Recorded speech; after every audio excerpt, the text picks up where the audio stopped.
Thank you. This panel is excused. The next panel I'm going to call up consists of Alyssa Madonia, Juan Rivero, Joanne Sullivan, and Yetin Chu. You may begin. I'm going to call on Alyssa Madonia to begin. Alyssa, can you hear me? Can you hear me? Yes, I can. Okay, hold on one second. Good evening. My name is Alyssa Madonia. I am here this evening speaking as a registered New York State architect as well as a lifelong resident of City Island in the Bronx. It's easy to say that City Island and Manhattan are two different worlds. City Island is predominantly a residential community with a suburban way of life. While the boating industry is not the same as it has been years ago, we could say our community is one of the very few places left in New York that holds a quaint nautical suburban character. It maintains the title of the seaport in the Bronx, and we would like to keep it that way. The city of Yes would open the doors for this to be destroyed. City Island, as well as other special district areas, need an abundance of special district zoning to prevent overdevelopment that our infrastructures, land, and public resources cannot physically sustain. The city of Yes would destroy the concept of 1 and 2 family zones and would turn low-density areas into mini Manhattans. The blurred lines of permitted zoning, increase in permitted bulk, as well as changes in housing types would not work in such areas. The city of Yes is pushing more affordable housing with no promise of affordability. Our building department takes weeks and months for approvals, is understaffed as well as inadequately trained to support these changes of spaces that would need to meet life and safety standards. Deteriorated infrastructure exists, and introducing such housing would not be sustainable.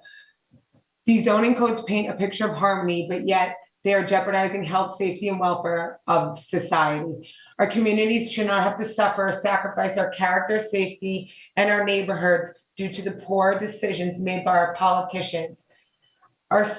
We should be focusing on revitalizing our existing conditions of our community and truly fixing current infrastructure, bettering our schools, properly training our municipality departments, and reusing existing space and not permitting development. Just for an example. Time expired. Thank you. Thank you. Next we'll hear from Juan Rivero. Good evening. I'm testifying on behalf of Village Preservation, a community organization working in Greenwich Village, the East Village, and NoHo. We strongly oppose multiple provisions in City of Yes for housing opportunity. This plan is based on the notion that building more unaffordable housing will have a trickle-down effect on the entire housing market and benefit everyone. This is doubling down on the failed policies of the past and a misguided approach that posits that deregulation and a build, baby, build approach will solve our problems. It will not. Currently, New York City builds more expensive housing than any city in the country, and our existing zoning allows for hundreds of millions of additional square feet of residential development, which could accommodate millions of more households. The problem isn't that we're not building enough housing. Housing construction in New York City has actually outpaced population growth. The problem is we're building the wrong kind of housing, expensive housing that too few New Yorkers can afford. And in the process, we're actually encouraging the loss of affordable housing we do have by incentivizing the demolition of existing older buildings that contain affordable units. And don't just take my word for it. Look at the numerous studies done across the country on this topic, and look at our own city, where areas with the most new housing construction also see the most displacement and steepest increases in housing prices. The other thing you should not do is trust the city's figures on this or on any other zoning proposal. City of Yes is premised on the expectation that copious amounts of housing will be produced and much of it affordable. But look at the city's track record on predictions of impacts of its rezonings, especially as it relates to housing. They are consistently wildly inaccurate, offering rosy predictions of what their plans will do that never approach reality. Don't continue to make the same mistakes that each city council and administration before you has. New Yorkers deserve better than that and better than this plan. Thank you. That'll be funny. Thank you. Next we'll hear from Joanne Sullivan. Okay, can you hear me? Yes, we can. Great, thanks. City planners blame the lack of affordable housing on limited housing production. I'd hardly call the recent rate of housing production limited. New apartment buildings have transformed the skylines of downtown Brooklyn, Long Island City, and other neighborhoods. Queens Boulevard alone has enough new apartments to house the population of a whole town. Rents increased despite the building sprees because developers cater to wealthy buyers. I'm afraid the city of Yes will do more harm than good. It might destroy low-density neighborhoods without making housing more affordable. The director of city planning, Dan Garodnick, predicts that City of Yes would just a little more housing in every neighborhood. But there's no guarantee that it wouldn't overwhelm some neighborhoods. It might be easy for people who live in buildings that wouldn't be drastically affected by the plan to preach that every district must be part of the solution. If the owners of luxury apartments aren't part of the solution, why are residents of some middle-class neighborhoods being asked to bear the brunt of the changes? Many New Yorkers wonder if the main architects of the City of Yes are real estate developers who paid off Mayor Adams and his cronies. In light of Mayor Adams' indictments and the flood of resignations in his administration, we want authorities to investigate possible corrupt motives behind this massive proposal. To restore faith in our city's government, please listen to the majority of community boards that voted against the City of Yes and reject it, or at least pause it while a cloud of corruption overhangs City Hall. Thank you. Thank you. The last person on this panel is Yetin Chu.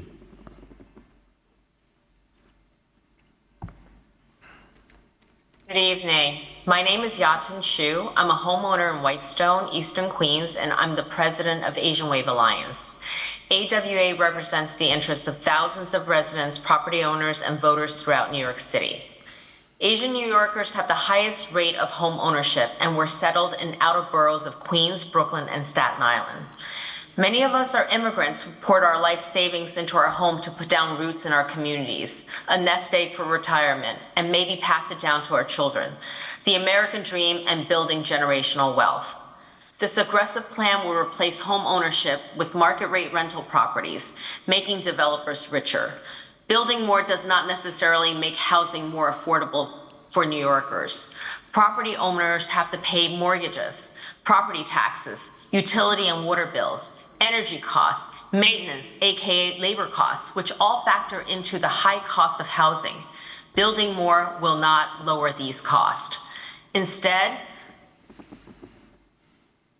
the City of Yes would destroy our neighborhoods and degrade our quality of life. It's absurd that the City of Yes will eliminate parking requirements for new residential housing. We are already stressed with the lack of parking everywhere in Queens and Brooklyn. These areas lack efficient public transportation and rely on cars to get around. In Queens, we cannot support more development around our LIR stations. The parking is near impossible to find now.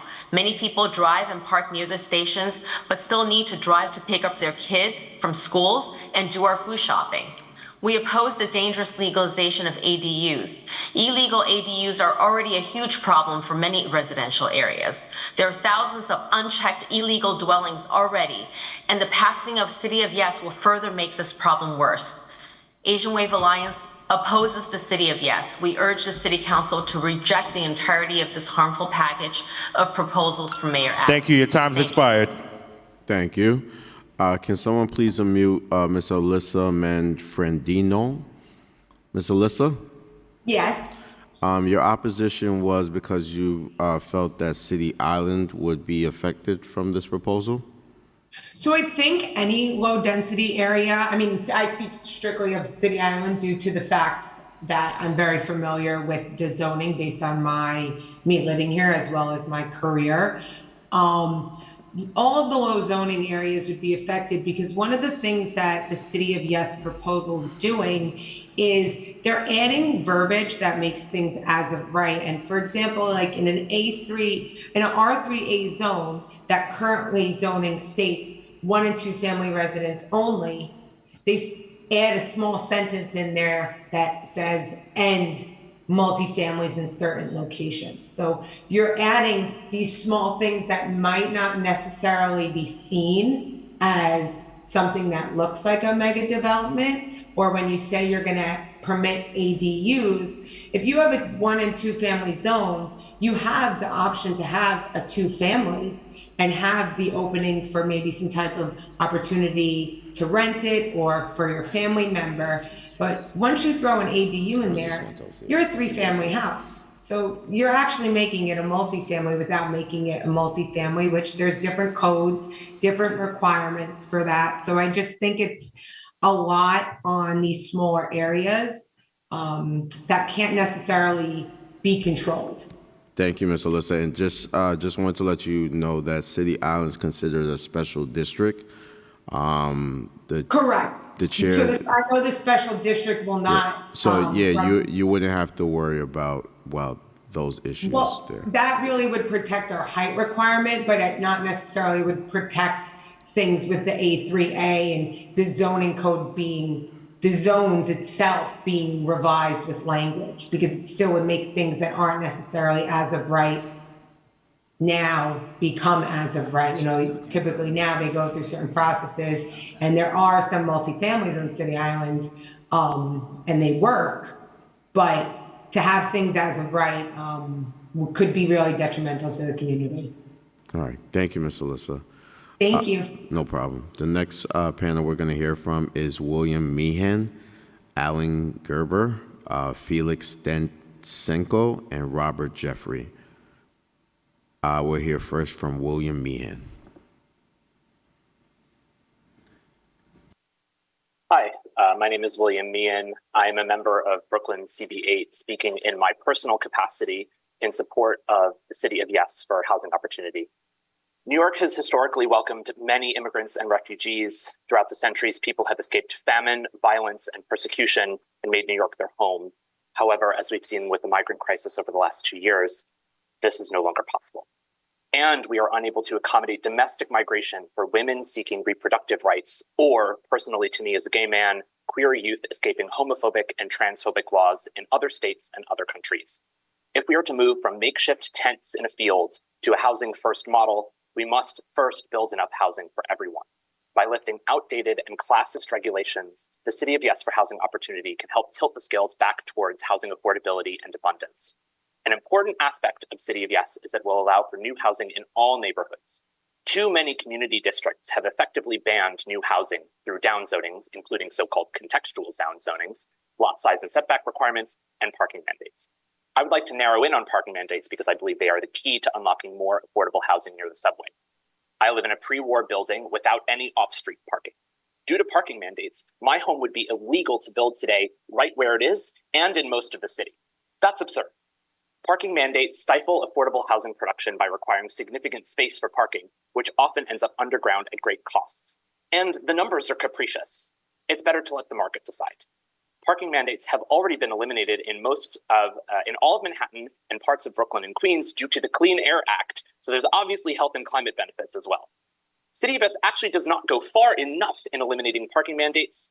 Cities like Buffalo, Minneapolis, St. Paul, Portland, Oregon, and recently Austin have eliminated all parking mandates for all uses. If these relatively car-friendly cities can do it, then New York, with the best transit in the country, can certainly do it. Thank you.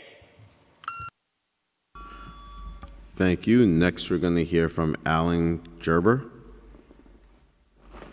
Hello, I'm Alan Gerber. I'm a resident of Crown Heights. A member of CB8's Environment, Sanitation, and Transportation Committee as a public member, but speaking in my personal capacity. So I've been a resident of a rent-stabilized apartment in this neighborhood for something like 12 years. It's been very good as a stable and affordable home for me, but my upstairs neighbor, it's been a very good affordable home for her as well, but the building's a walk-up and she's getting older. There's down the street 100% affordable housing being built on state-owned land. It's 5 stories tall under so-called contextual zoning, Even though there's a 14-story building from 50 years ago across the street and a 12-story building from 100 years ago a block away.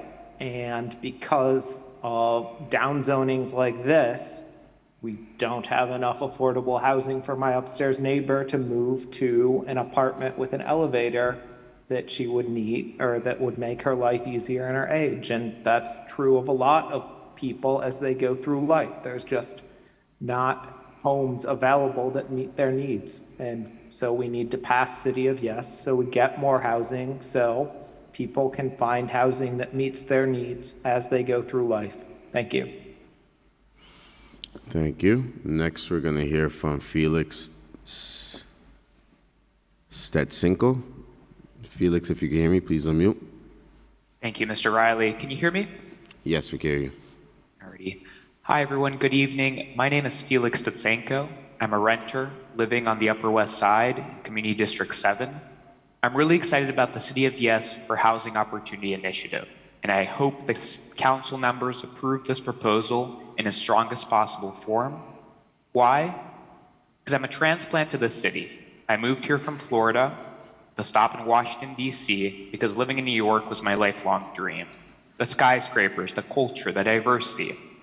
I moved here because I could also afford it. I already had a well-paid white-collar job and a brother who was willing to let me live with him for a year while I gathered up savings and confidence to strike out on my own.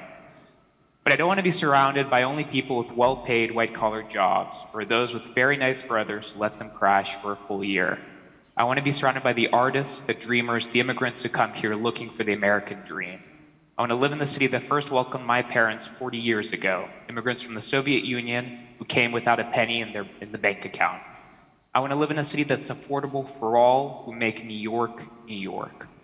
And what does City of Yes do for all of us?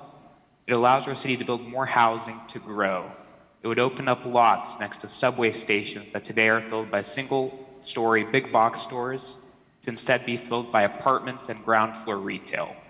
It would incentivize the construction of thousands of new units of permanently affordable housing in every single neighborhood.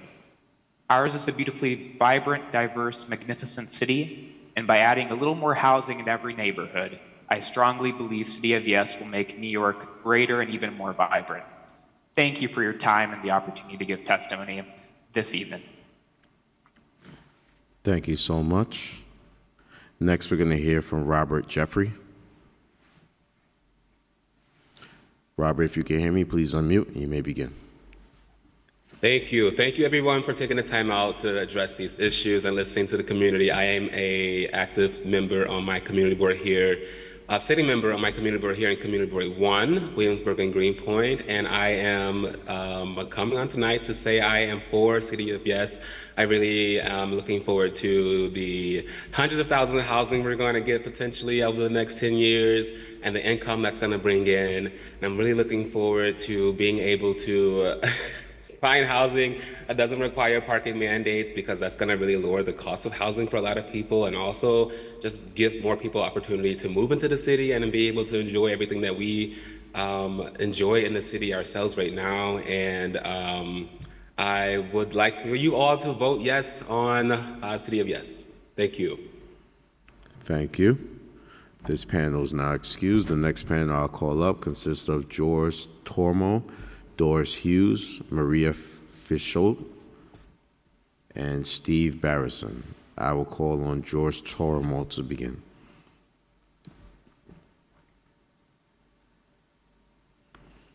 George, if you hear me. Yes, go ahead, George. You hear me? Yes. Hi, okay. how are you? I'm doing well. How are you? You know, I'm glad you picked me. I didn't think I was going to make it. I'm from the Midland Beach Civic Association. I'm a co-president, and this happens to fall on the anniversary of Superstorm Sandy, which we lost 24 lives here on Staten Island 12 years ago. If Superstorm Sandy taught us anything, it taught us that natural drainage is one of the most important factors for many communities. After the storm, many damaged and destroyed homes were purchased by state. All buildings were removed and the land was allowed to go back to nature, never to be built on again. That gave us back some of our natural drainage. The Bluebird project has begun, and some areas are working already, helping to protect our community. Common sense would show you that the city of Yes will destroy what we have gained, will destroy our beachfront homes and low-lying communities should a large storm happen again. And Governor Hochul's understanding and preparing for our changing climate study, it was stated that water runs off concrete and asphalt almost immediately and could exceed the designed limits of sewers quickly draining rain, retaining the creating green and unpaved spaces around your home can help reduce flows into the sewer by reducing the amount of storm water runoff your property sends to the sewer. It also stated that New York City faces a heightened risk of flooding. Your time's expired. Hello? It's expired. Thank you, George. The next person we'll hear from is Doris Hughes. Hello, can you hear me? Yes, we can hear you, Doris. Hi, good evening. My name is Doris Hughes. I'm a lifelong Queens resident, currently living in Little Neck, and Little Neck is vehemently opposed to the City of Yes for housing opportunity. It will destroy the fabric of our communities and the way of life we work so hard to achieve. One size does not fit all. It's kind of arrogant of our elected officials to push this through without community involvement and proper input. The City of Yes will have an adverse environmental impact, taking away green space. It will overburden the infrastructure and increase crime in our neighborhoods. Little Neck is already parking challenged, as most units have multiple cars. This is passed. If this is passed, it will cause taxpaying residents to leave. Hundreds of thousands have already left the city due to affordability. There are currently thousands of vacant NYCHA units in New York City, as well as vacant office buildings that can be converted to residential units. Why isn't that being done? This is a power grab. The City of Yes will take away the review and approval process from community boards and council members. New York City has affordability crisis the City of Yes will not solve. This is a land grab that only benefits the developers.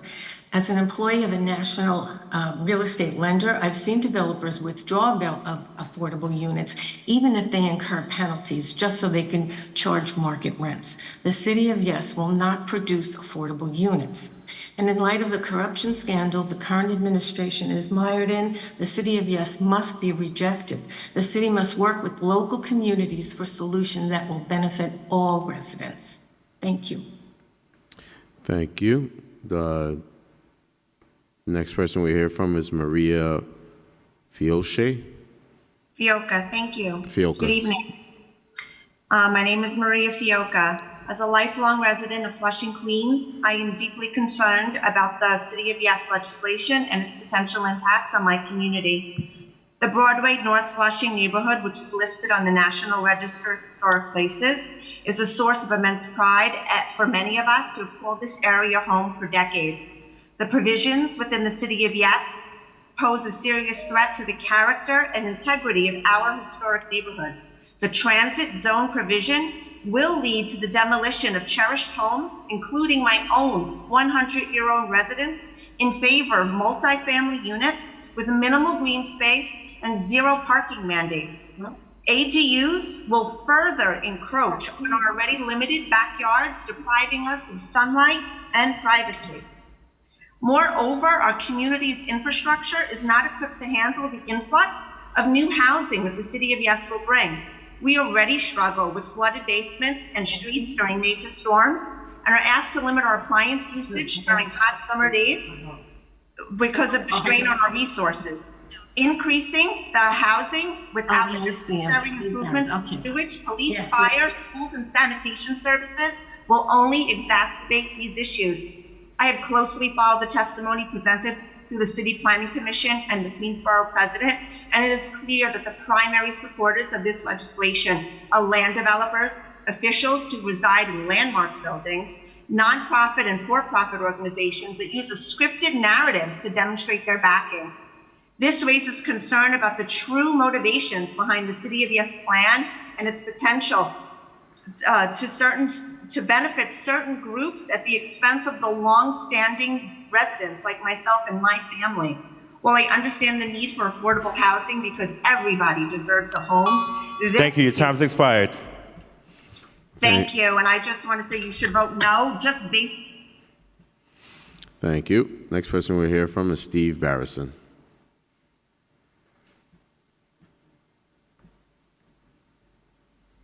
How about now? Can you hear me now? Yes, we can hear you, Steve. All right. Hey, Kevin, and Speaker Adams isn't here. I don't know you, Kevin, but I've been testifying since 1983 in front of the City Council. I wish I was there today, but I've been sitting here since this morning listening. That was before I was born. I'm a land use real estate attorney, Kevin. I've studied this all over the whole city. I've listened to every testimony today. This is giving up your power as a council person to represent your constituents. All the people that spoke, the previous speaker, Maria, hit it right on the head. I never knew. I guess I'm old. I looked up at 4 different websites, and most of the testimony of the younger people today in their 20s and 30s was right out of those websites giving you suggested transcripts to pull from and speak. So it's incredible. It's as if they don't know the facts. So here's the bottom line. It is a big lie. And I live here. My family's been here since 1898 in sunny Sheepshead Bay. And I will tell you, you could build 5 to 6 million new units right now without changing one word of the zone. So the whole idea of you got to change it to build is a lie. So do not hitch your wagon to the sinking mayor. Do it for your constituents in the city of New York. Affordability is what's lacking. We've heard that 1,000 times. What else can I possibly tell you? You got to vote no because it's about you and me and us in the city of New York, a big fat no. The 81% is a lie. It's just that fake Open New York, and there's 3 other group organizations that say the same thing. It's a 2-to-1 vote in this city. We've literally went around to over 225 organizations in 175 communities.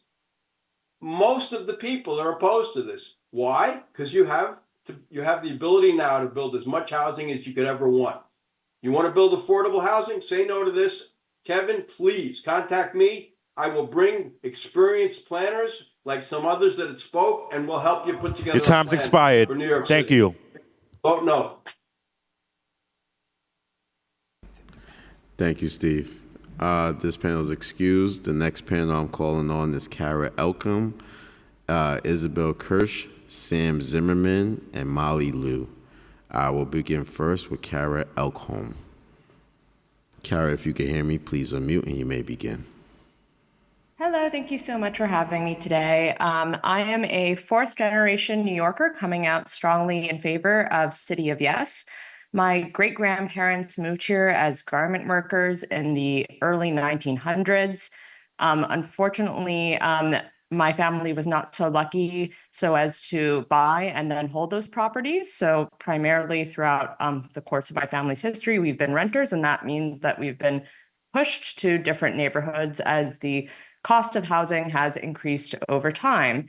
And just wanted to respond to the comment made by the previous speaker that there's sort of a concerted, organized effort to get young people out to speak today in favor of City of Yes. And I think you're hearing so many voices from the next generation of New Yorkers because people are upset and they're desperate and they want to be able to continue to live in New York. There is a preponderance of evidence to suggest that increasing supply does, in fact, increase affordability. That means building all types of housing. To deny that evidence at this point is comparable to denying basic science like around climate change. We really need to treat this as a crisis that is of that magnitude and is not just a crisis that is going to be occurring, in the future, but something that is happening today and is pushing people out who have had long family histories in the city of New York, yet can no longer afford to live here. So I just wanted to really emphasize that all aspects of the City of Yes proposal are important to getting more housing built. and that there are many people in my generation, 32-year-old renter living in Brooklyn, but previously lived in Manhattan, who are really care about seeing this getting passed, and it's not some kind of organized effort, but rather a byproduct of true. Your time's expired. Thank you. Next, we're going to hear from Isabelle Kersch. Hi, my name is Isabelle Kersch, and I live in Sunnyside. Thank you all for your time. I know it's been a very long day, and I'm really appreciative of you being here and taking my input. And I'm here because I unequivocally support City of Yes, and I hope that you will pass it resoundingly and in the strongest possible form. I am a very new New Yorker. I moved here recently for a new job that I was very excited about, and it's really been the most challenging apartment search and transition to a new city that I've experienced, and it's really been even more daunting than what I was expecting. I'm incredibly lucky to have an aunt who lives here in Sunnyside and to be able to stay with her while I get settled. And I really don't know how my move would have been possible to pursue this professional opportunity without this landing pad. And I know that I'm obviously in a really select minority of lucky people who have a landing pad when they get here. So you really feel that 1.4% vacancy rate. I feel it at open houses. I feel it when I'm rushing to respond to an apartment listing, when I'm spending money on application fees over and over and over again. And of course, just seeing the people who are experiencing homelessness on our streets every day. We need all kinds of housing for all kinds of people. So that means market rate, that means low income, that means subsidized, that means affordable housing. And in the strongest possible terms, City of Yes is what we need to help us get there. My grandmother arrived in New York as a refugee after the Holocaust, and I strongly believe that this city is and still should be a beacon of opportunity and of hope. And unfortunately, our current housing crisis makes that vision feel pretty far away. So I'm incredibly enthusiastic about City of Yes as a one step in the right direction to make New York to continue to be a welcoming place for immigrants, for new arrivals, for people who are seeking, following a dream of being in New York for whatever that reason may be. And I'm so appreciative of all of the thought and care that has been put into this. Thank you. Your time's expired. Thank you very much. Thank you, and congratulations on your new job. Next, we're going to, hold on one second.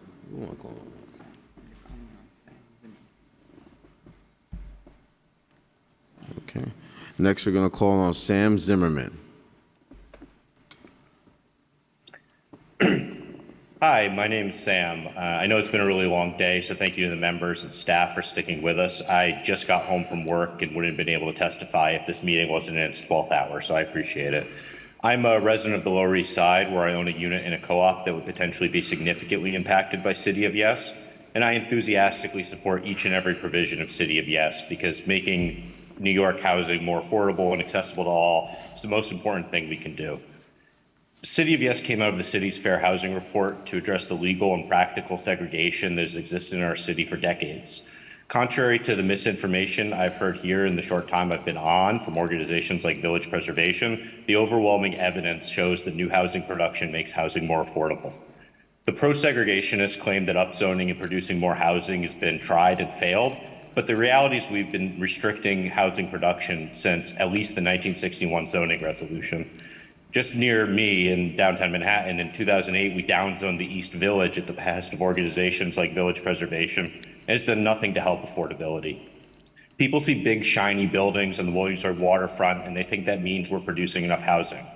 But it's just a drop in the bucket of the hundreds of thousands of units we need to make this city more affordable and accessible to all. So thank you again for your time, and please pass City of Yes in its strongest form. Thank you. Thank you. Next, we're going to hear from Molly Liu. Molly, if you can hear me, please unmute and you may begin. Hi, thank you for this opportunity of speaking. I'm here to show my support to the City of Yes, and I'm a member on Manhattan Community Board 3 as the Housing Committee, and also I work for Bronx Pro. It's a 100% mission-driven affordable housing developer. We build 100% affordable housing in the Bronx and in Harlem, and as a new immigrant to the city, I'm also a renter, and also I was born in affordable housing back in China. So I suffered a lot of issue to looking for affordable apartment in the city. I've been through housing court and everything. And under this situation, I can say like City of Yes is really a good opportunity to provide more housing to the people in need and to the people who cannot afford the increasing housing price in the city. And as a developer side, I can see the operation expense is getting higher, the tenant arrear extremely high, and the insurance price are going higher and higher. So all these things make it harder to operate a mission-driven organization like us. And I can see like City of Yes have a lot of good part to make the mandatory inclusive housing procedure easier, and that can make the housing project happening sooner, and we can have more people to move into our project as soon as possible. And based on lots of research data, I can see New York is really need more housing more type of housing, and that can lower the housing price in the future. So I hope this can be passed, and this can support organizations like us, and also can support the young professionals who want to contribute to this city more. Thank you. Time's expired. Thanks. Thank you, Molly.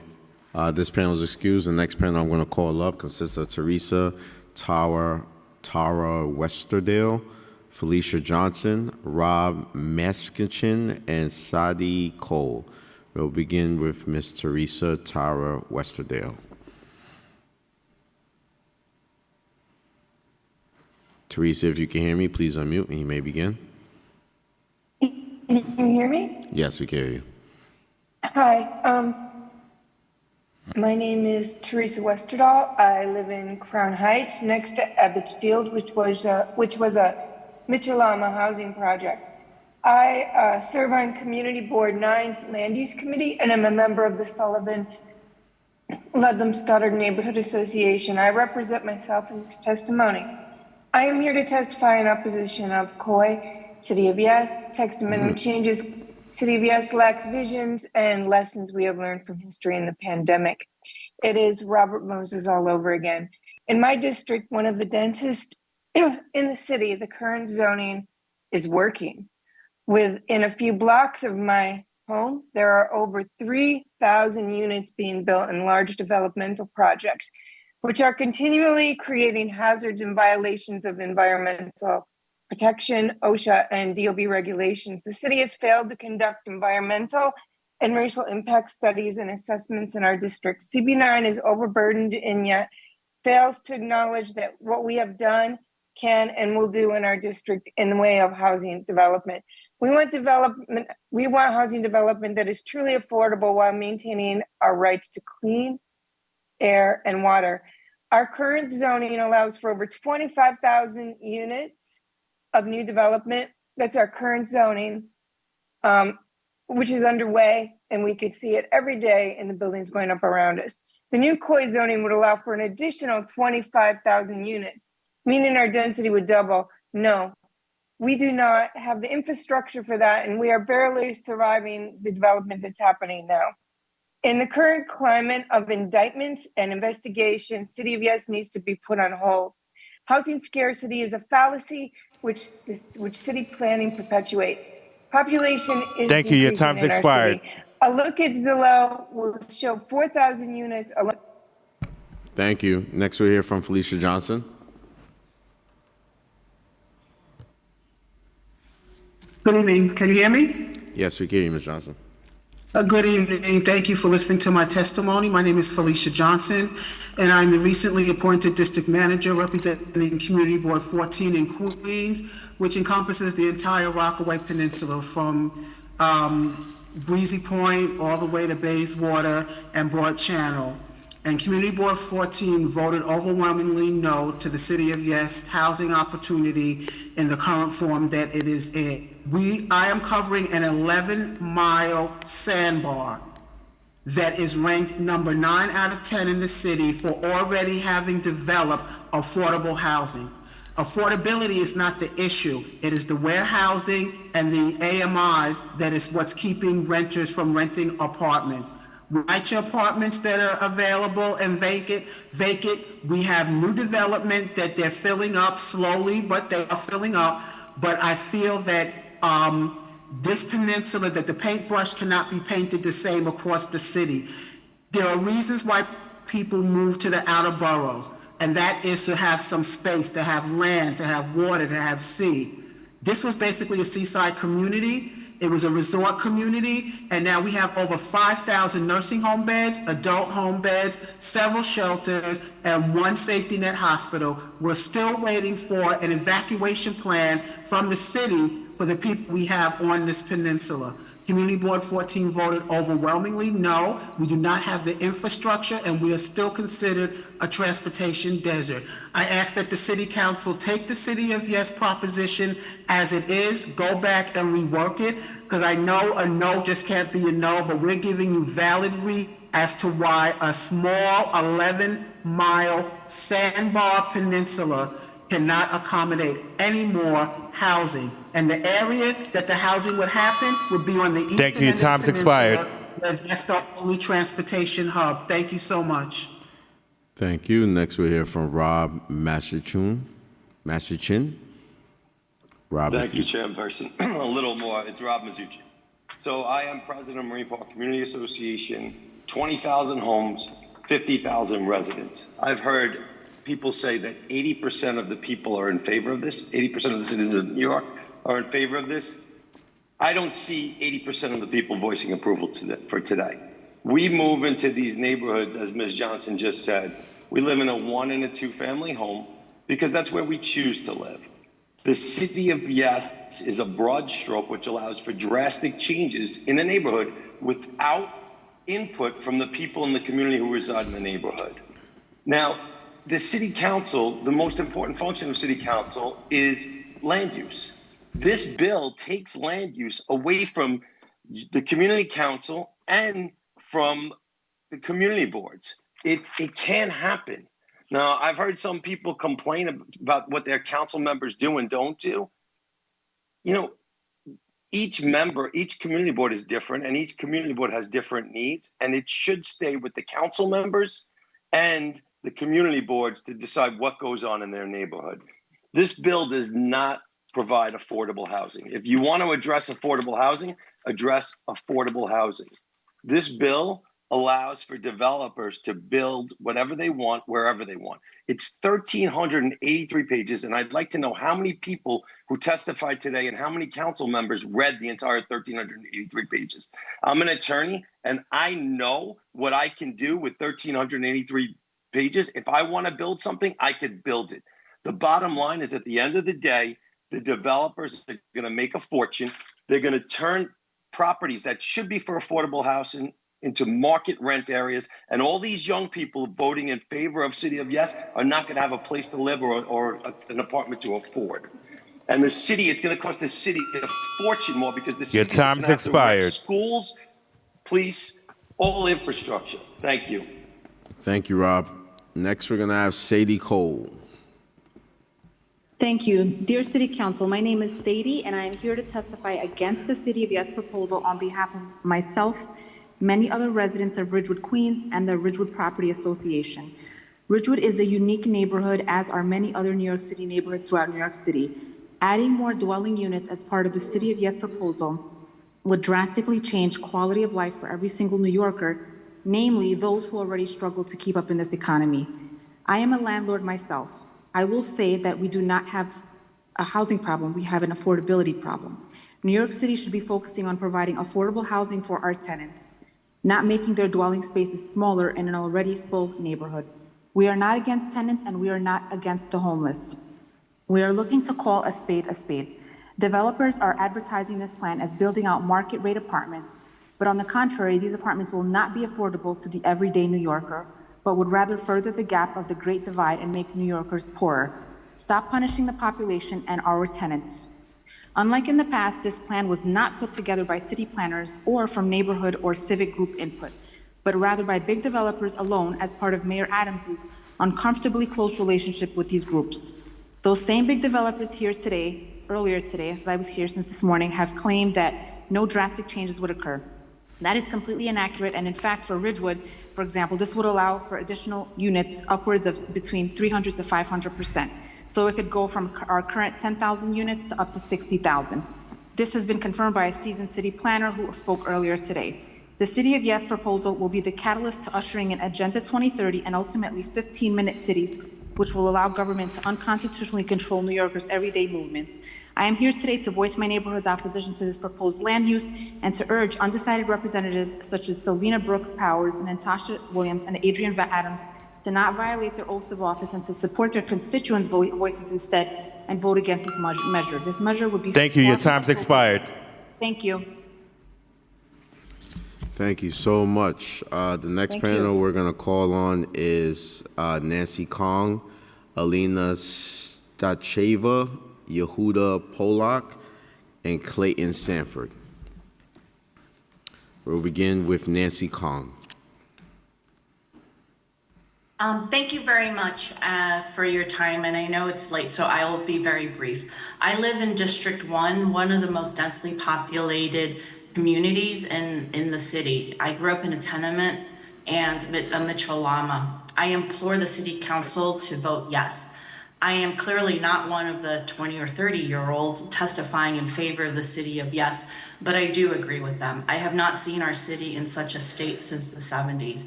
We are in dire need of housing. We have multi-generational families living together. We have immigrant families all piled or not able to afford housing. We need bold, brave, and dramatic change, and this is the time. Thank you for your time. Thank you, Nancy. You're the best. Next, we're going to have Elena Stacheva. Hi, can you hear me? Yes, I can hear you. Good evening, Chair Riley and members of the subcommittee and council. Thank you for the opportunity to testify in favor of the City of Yes initiative. My name is Elena Stacheva, and I'm a lifelong Brooklyn resident of over 30 years. I also grew up in Mitchell-Lama housing in Sheepshead Bay, Brooklyn, and I currently rent in Greenpoint in Brooklyn Community Board 1. And it would be my preference to stay permanently in the great borough of Brooklyn. My parents immigrated from the former Soviet Union, and we were able to remain in New York, and they were able to work in public service because of their access to affordable homeownership. This allowed me to have a wonderful cultural, educational, and career opportunities in New York City, and I'm concerned that this is no longer a possibility for my generation or future generations. My friends and colleagues are being forced to leave the neighborhoods they love because of the significant cost of living increases. This is especially true for young working class families and their children. We're all well aware that there is a severe housing crisis in New York City, with historically low vacancy rates and skyrocketing rents. I'm here because I really believe in this proposal, and I believe it will provide much needed affordable housing for New York City by creating permanent affordable housing through UAP, making costly parking optional instead of mandatory, and the common sense solution of transit-oriented development. All these solutions will help New Yorkers remain in the communities they love and will allow our great city to continue in welcoming new residents. I urge the City Council to approve this proposal in the strongest form. We can't afford to wait. We need to be bold. Thank you so much for your time and for staying this late. Thank you. Next, we're going to hear from Yehuda Polak.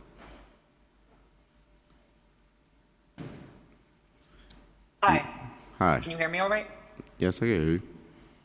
Okay. Hi, I'm Yehuda Polak. My family's been in New York City since we came to the Western Hemisphere. I grew up in Kew Gardens Hills in Queens. I'm 27 years old. I just moved out of my parents' house. It is not a secret to anyone that there is not enough housing and there are not enough places to live in New York City that are affordable to young adults. My brother just had twins earlier this year, and he needed to move out of his apartment because he needed more space, and he was living with his in-laws because he was just taking a really long time to find a place with enough space for his family. Now is 6 people, and he he was able to do that because he is lucky, because he had people in the city to fall back on to live with while he was looking for an apartment. And it is just impossible to find a home, and we need more of it.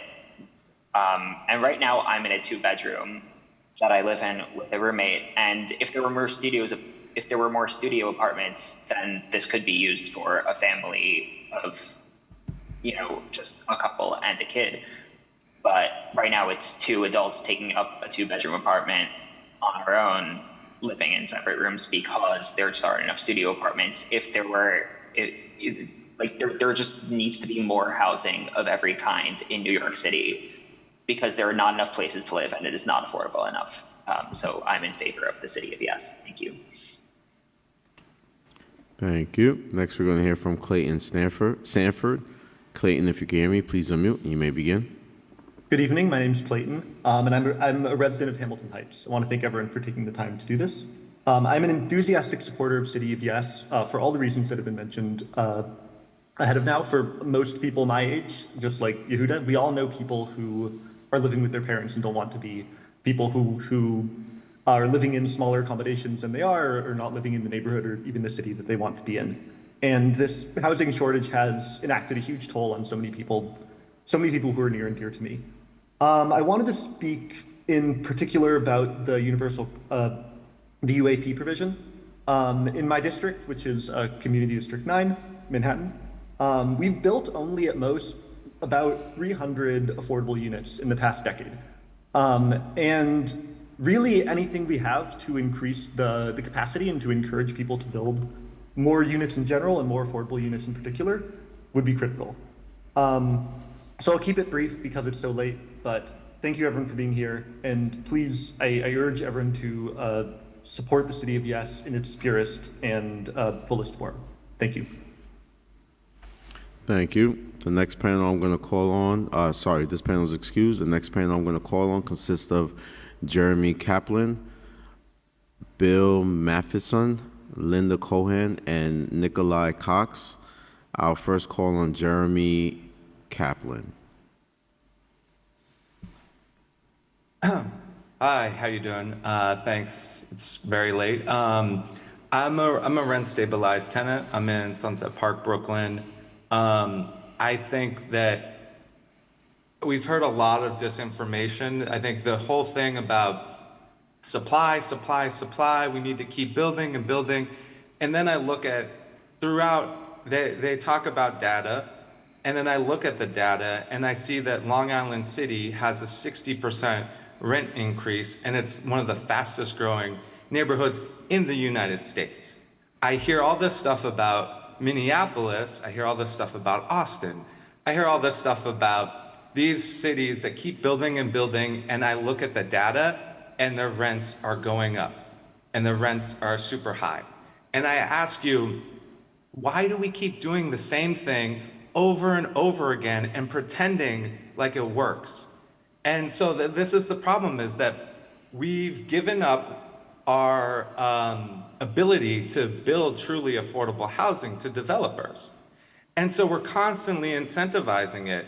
And these incentivizing doesn't work and doesn't create affordable housing. The UAP is woefully inefficient and woefully ineffective and doesn't meet the needs of people. Right now, the real housing crisis is at rents $1,500 and below. The UAP will not produce any of that at all. It will produce a few units. So let's please spare me this whole thing about, we need to be housing migrants. You're not housing migrants with that price. You're not. You don't. I go outside and work with homeless people. You're not housing people for $3,000 single bedrooms. That's what you're producing. $4,000 market rate, 1 bedrooms. I live in a rent stabilized apartment. Your time's expired. Thank you. I stay in the city because of rent stabilization. And Thank you. The next person we're going to hear from is Bill Matheson. And Mr. Kaplan, you can always submit your testimony and land use testimony at council.nyc.gov. Bill Matheson, you're next.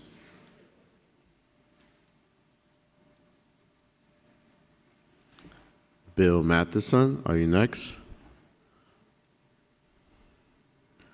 All right, while we wait for Ms. Matheson, I just want to give a shout out to the DCP team that's still in here today. Thank you for sticking by. We really appreciate it. Bill Matheson.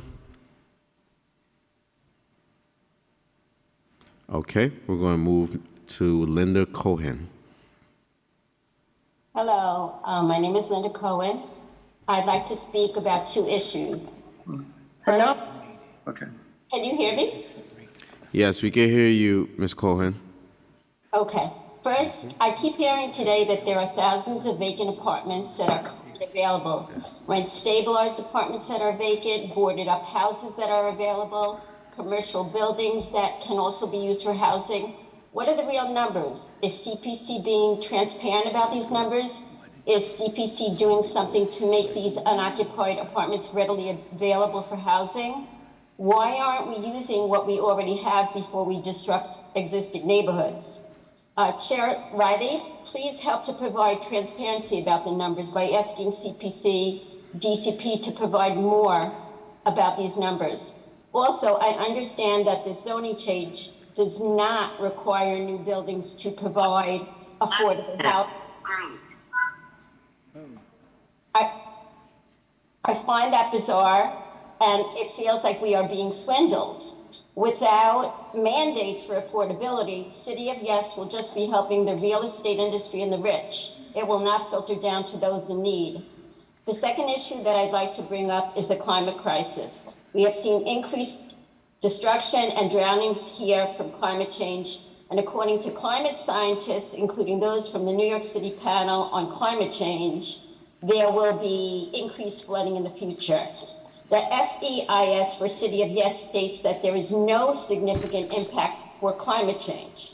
How is it that this plan, which will allow us to place concrete over so much permeable space, will have no significant effects?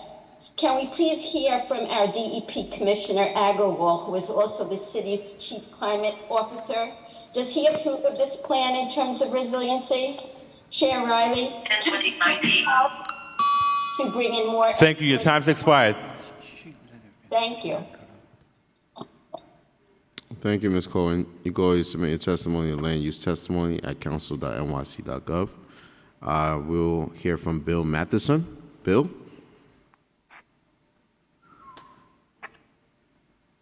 Can you hear me now? Yes, we can. Sorry, I had some technical issues. Good evening. How you doing? Thank you for hanging in there. I'm a third-generation resident of Garrison Beach. I'm the president of Garrison Beach Property Owners, representing over 5,000 people in our neighborhood. I'm also a board member of Community Board 15. The City Yes program was presented to us in a 10-page little pamphlet, but they didn't go over all the little hidden stuff that was in the 13-page document. This is a land grab, and it doesn't help the residents. You want to help the affordability?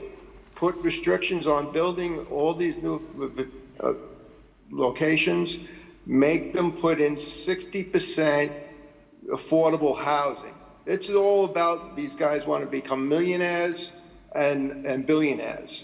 And it's not, anybody tells you that the developers care about the city, it's all about the money.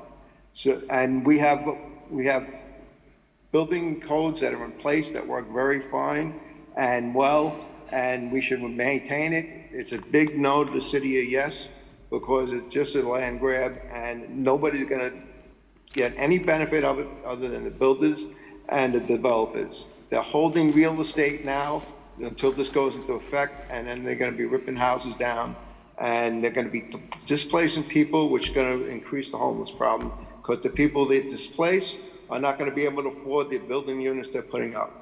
It's not unfair to the city, because a lot of people think that they're gonna get affordable housing on it, and it's not gonna happen. We have a 400+ unit proposed close to our neighborhood, and only about 15 or 20 of the apartments are really going to be affordable to anybody. Everything else is market value, and nobody can be able to afford the market value of $3,000 to $4,000. Thank you very much. Your time's expired. Thank you. Next, we hear from Nicola Cox. Nicola, if you can hear me, please unmute. You may begin.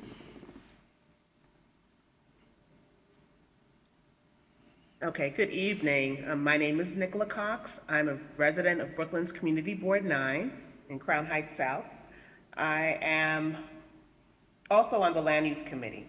We voted no on City of Yes because of a number of concerns about, including about a UAP. Tonight, I'm speaking for myself, and I've agreed with many of the concerns expressed today. It reassures me that there are other people that have read between the lines. While City of Yes is marketed as developing a little bit of housing everywhere, the bulk of development, especially affordable housing development, focuses on UAP, which currently targets medium to high density areas defined as R6 and higher. Many of these areas already have high levels of development, gentrification, and displacement. I'm specifically concerned about the 1 and 2 family homes on lots zoned R6 and R7 during the 1961 rezoning. These were mostly in areas targeted for people of color. As a result of this zoning, our 1 and 2 family blocks are now deemed to be underbuilt and are being targeted for UAP. UAP is giving a 77% zoning density increase to R6 lots on narrow streets, compared to the zoning increases on contextually zoned communities, which are much lower. This will increase the tear down and rebuild speculation in areas like mine, which are already overwhelmed by development. As we have said in CB9, we've done our fair share. Does a 77% FAR increase sound like it's a modest contextual development? No. When I reviewed DCP's Pluto data, I noted a few things. Approximately 80%. Thank you. Your time's expired. Thank you. The next panel we're going to call up consists of David Pecoraro, Mark Young. Pecoraro. Thank you for correcting me. Joe Enright and John Sheridan. First, we'll begin with you, David. Good evening. My name is Dave Pecoraro. I'm a member of Community Board 13 Queens and the secretary of the Rosedale Civic Association, but I speak as a 58-year resident of Rosedale, Queens. First, I'd like to paraphrase Governor Tim Walz of Minnesota, who said and I'm speaking to those who wish to impose the City of Yes upon our community board and our neighborhood. And what he said was, mind your own darn business. If it's right for your neighborhood, fine. It's not right for our neighborhood. And I want to thank council members and the staff present today for their time. I hope that you have listened to your civic associations, the homeowners who have voted for you and pay your salaries with their hard-earned tax dollars, as our council member Savina Brooks Powers has done in Rose. I hope you also listen to the unpaid members of the community boards like me, who joined with our unanimous Board 13 in Queens to reject these ill-advised proposal, as opposed to the paid representatives of the real estate industry and their allies who will benefit from the destruction of the middle class in our city. The fairest way to deal with the City of Yes would be to listen to the community volunteers appointed by the borough presidents to the community boards of this city. Simply target the plan to those board areas in those communities who have approved this plan. Those boards who have thus far voted down this plan that we see as an existential threat to our lives that we pay for with high taxes and mortgages can then observe the implementation of the plan in the target areas. If as the paid real estate representatives claim the plan works well, then we as a board should be trusted to do what is right for our neighbors in Eastern Queens. If it is the disaster that we foresee, thank you. Your time's expired. Thank you. Next, we're going to hear from Mark Young. Mark, if you can hear me, please unmute and you may begin. Okay. Good evening. My name is Mark Young. I'm the president of the South Midwood Residents Association in Brooklyn. In our neighborhood, over 15 years ago, the administration at the time negotiated a rezoning agreement for Flatbush, which upzoned the neighborhood to allow for the creation of new residential units and protect the fabric of the community. And by all accounts, it was a big success. Just in a brief period of time in this small neighborhood, over 2,000 new apartments and housing units were created. Many of our neighbors feel that this new proposal is a complete betrayal of that agreement. There's two particular areas that our neighborhood association is concerned about and opposes. One is the transit-oriented development proposal, because it would allow for the creation and building of 3 to 5 story apartment buildings on streets that are less than 230 feet long. This proposal seems to be based on a cookie cutter model based on Manhattan, where the short ends of blocks are multi-use types of thoroughfares. This is not the case in our neighborhood, and it would really destroy the fabric of our neighborhood. The second proposal that's being considered that we oppose would increase the authorized FAR in our neighborhood from 0.5 to 1. And while this might seem to be great for building new affordable housing, in fact, the opposite is true. What it's done in our neighborhood, in the neighboring areas, is allow for single-family wealthy residents to just build large McMansions on their properties, which is completely the opposite of the goal of the City of Yes. So I urge you and the other council members to oppose those two pieces of the proposal. Thank you. Thank you. Next, we're going to hear from Joe Enright.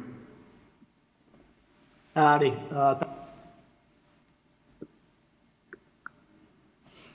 Can someone please unmute Joe? Okay. There you I'm go. unmuted. Yes, go ahead. Okay, thank you. I'm from West Midwood in Victoria and Flatbush. We have a mall here on Glenwood Road that's been the town square of this neighborhood for 120 years. It's a 10-foot wide strip of trees and grass that separates the single east and westbound lanes of Glenwood Road. Lanes so narrow that no parking or even standing is permitted. It's 4 short blocks that dead ends at the Q train cut. It's not a through street, very serene, one of the few public green spaces in our district. It's also the site of our Halloween parade for the past 40 years, and 500 Flatbush kids and their parents will have a ball there next week. Transit-oriented development threatens all that because it's a wide street under City of Yes's definition, and we're told there's no exceptions, mall or no mall. So at least 20 of the 29 beautiful old homes facing the mall, or all 29 if lots are combined, some with absentee owners who might be open to deals ASAP, will qualify for tear downs by developers to build steel brick multiple dwellings with 10 units each, all unaffordable as of right. Throw in 2-story backyard ADUs and 2-story garages and our population doubles in 10 years. Not a little housing, a lot of housing, all unaffordable. And what about the contextual rezoning of Flatbush that was just mentioned? That doesn't count, we're told. I also call to your attention, again, the text, the rezoning at ZR 23.243, which doubles our FAR. We didn't call for that. There was no communication with the Community Board 14 about that. It's a backroom deal. I urge you to investigate it. In closing, let the council, the People's Chamber, devise a better plan we can all support. Please eliminate TOD ADUs and district fixes from the zoning resolution. Thank you. Your time's expired. Thank you. Thank you. Next, we're going to hear from John Sheridan. Good evening. I was going to spend my time advocating for City Island's special purpose district status, but then while I was waiting, I watched the recording of yesterday's hearing and heard Chairman Gorodnick state that special districts will remain. He was unequivocal about it, convincing me and others that he has no caveats up his sleeve, that there's nothing at all nuanced about what he said, that in fact the City Island Special Purpose District will remain. But if on the other hand I am mistaken in what I heard, then I would appreciate clarification from the chair at some point after my time is up. Should he choose not to clarify yesterday's statement, I will take that as affirmation of my initial impression of what was said about special purpose districts like City Island. But more importantly, the record will reflect that affirmation. With the rest of my time then, I want to submit the following. The city of yes has no clothes. The foundational theory upon which it rests is misguided and teetering on the absurd, and I want to explain. We were told yesterday, again, that the simple solution to an affordable housing crisis is to build more housing. We heard it again today. We heard it today again and again. We were also told in so many words that until now, low-density neighborhoods in this city have been protected by so-called exclusionary zoning regulations that function to price low-income families out of those markets by inflating home values. Remove those regulations, the theory goes, and property values will come down to more affordable levels. But if this is so, if increasing density equates to more affordability, then why is the city's densest borough, Manhattan, the least affordable? By their own logic, Manhattan should be the most affordable borough in this city. It is so simple, even a child could see it. And yet here we are. I implore you all to see the naked truth and vote no to the lie that is city of yes. A little more Manhattan in every neighborhood does not solve the affordability problem, it exacerbates it. The only people who stand to gain from a little more Manhattan in every neighborhood are the developers and their Thank you. Your time's expired. profit by it at the expense of the rest of us. Thank you. Thank you. The next panel we're going to hear from is Ariana S., Sade Falbita, Carol Donovan, Jack Spadaro, and Jean Hahn. We'll begin with Ariana S. Hi, can you hear me? Yes, we can hear you. Okay. Hi, my name is Ariana. I was born and raised in Brooklyn and have lived here most of my 30 years. I work as an engineer with existing buildings and adaptive reuse of buildings. I oppose this, specifically transit-oriented housing, voluntary UAP, and removing parking mandates. I agree that we need more affordable housing in New York City, but this plan is a volume plan, not an affordability plan, based on the misconception that increasing the volume of housing will decrease the cost of housing, which has consistently shown to be untrue in New York. This theory will not work in New York, as it never has, and demand to live in New York will never plateau, so these units will be luxury market rate units, as they have been for the past 10 years, the bulk of the new construction. In most neighborhoods in this city, new development has consistently led to skyrocketing of the cost of living, including my neighborhood, where new units are almost 100% more than the existing units owned by families and individual owners, not development companies. And people in my neighborhood spend hours looking for parking. Parking spaces are going on sale for $90,000. These are the things that are happening in specific neighborhoods that we're not addressing and overlooking here. And as a young person who makes more than the national average, I can't even afford some of the affordable units in this city. So I think what we need to do is look at what we're defining as affordable, redefine the area that we use for AMI, and consult with existing communities to see how we can actually bring affordable housing into the city and not just bring what developers and a corrupt administration would like to push forward, as well as people who have come on and, with scripted responses. But yeah, so that's my take. I don't think that this has ever been the case in New York. Areas like Williamsburg, Long Island City, and Crown Heights. Thank you. Your time's expired. Thank you. Good night. Good night. Next, we have Sade Falbita.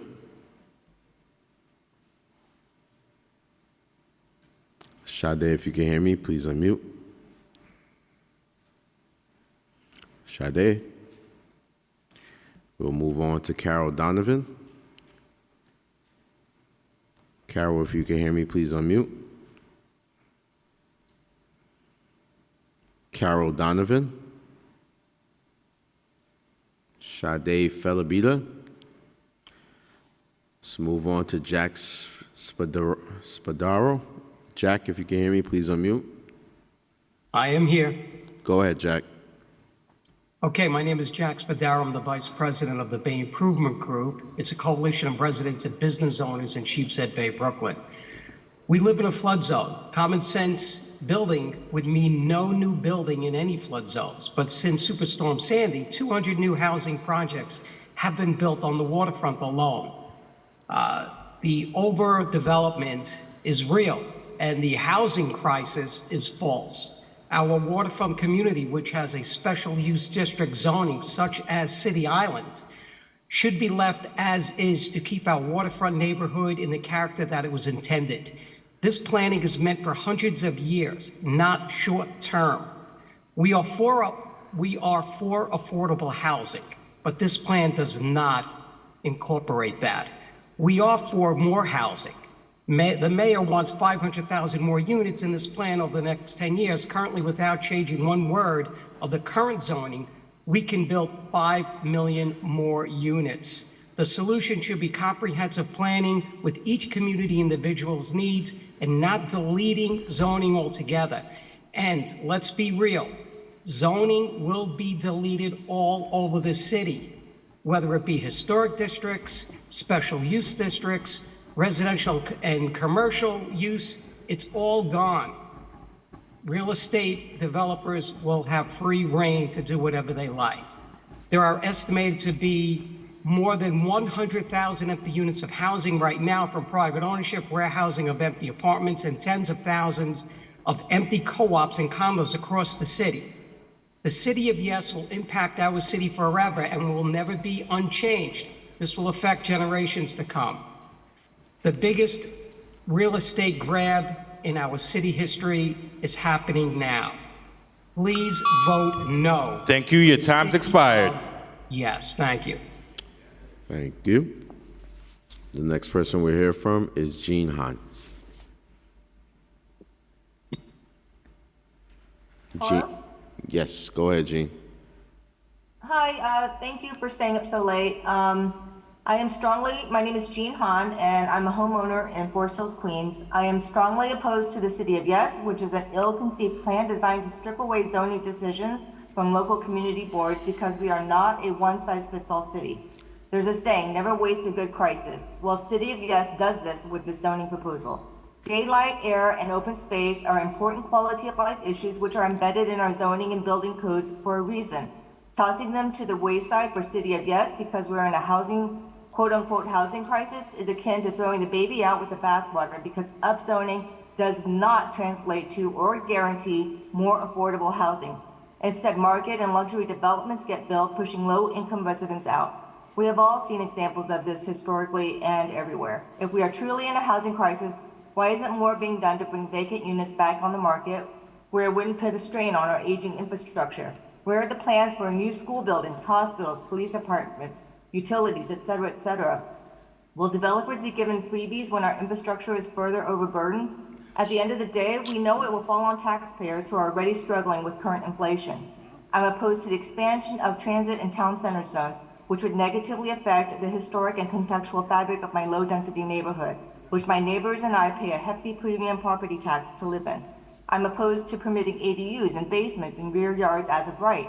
Cramped spaces are not quality of life for neither the residents nor their neighbors, and again, brings up the questions of infrastructure. Legalizing illegal basement conversions does not make a space any safer. I'm opposed to eliminating the parking requirement. Many families in Queens rely on cars because we live in transit deserts. To say we don't need parking is discriminatory against those that need a car to get around and those that live in transit deserts, which are pretty much everywhere outside of high-density areas. One other elephant in the room is the class size law, where 5 out of the 7 school districts in Queens have chronic overcrowding. As it is, there aren't enough seats within the districts to accommodate the law, so where do new families that are being built in these multi-story buildings send their Your time's expired. Thank you. boroughs? As many have said here, let the people control the housing process through the decision-making at the local community board. I strongly urge City Council to unanimously— Your time's expired. Thank you. Next, we'll have Thomas Caffrey, Israel Peskowitz, Bonnie Harper, and Charles Aubrey.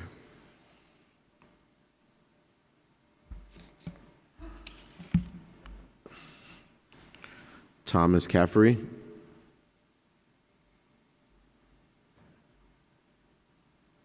Hi, you can hear me now? Yes, Thomas.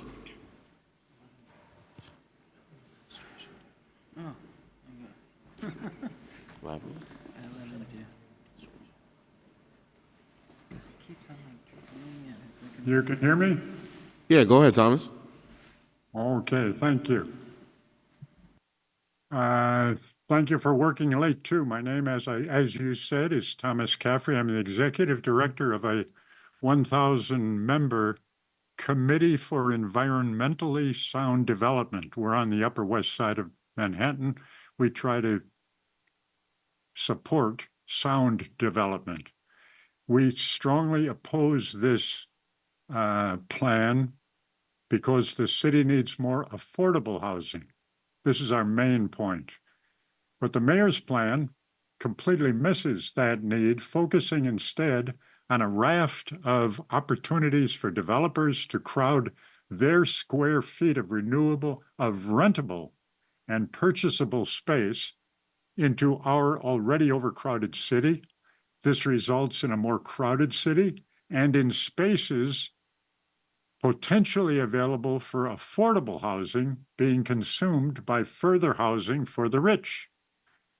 More sinisterly, as already cited by many other witnesses, it rewards the destruction of now affordable housing, with that housing to be replaced by lucrative market rate units.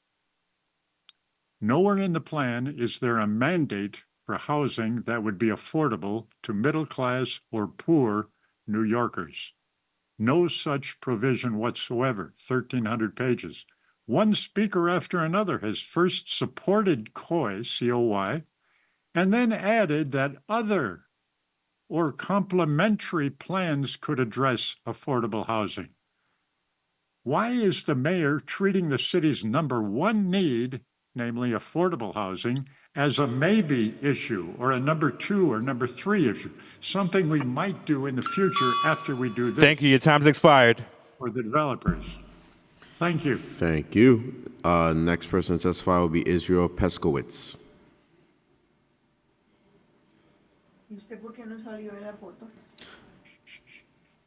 Israel Peskowitz.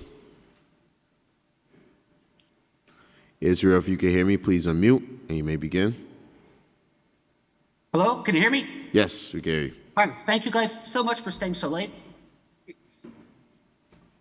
I'm a fourth-generation New Yorker. I lived in New York City all my life. I'm a member of Community Board 8 in Queens, but I speak only for myself. I would very much like to be able to afford to live in the city I grew up in. My parents were only able to afford the mortgage on their small attached house because they purchased by renting out the basement. This proposal has many good ideas and a few terrible ones. New York City prides itself on being the most diverse city in the world, yet the council is proposing a one-size-fits-all zoning.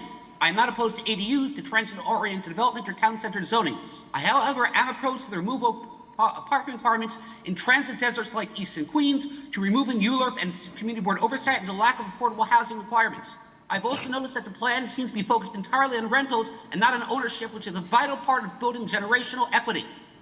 Currently, zoning imposes unnecessary parking requirements in Manhattan and downtown Brooklyn, pretending the rest of the city has the same robust transit access as Manhattan and therefore doesn't need cars is just as absurd. To add insult to injury, the Queens Bus redesigned final plan is stated to remove public transit from a neighborhood instead of adding it, but we're still expected to no longer need cars.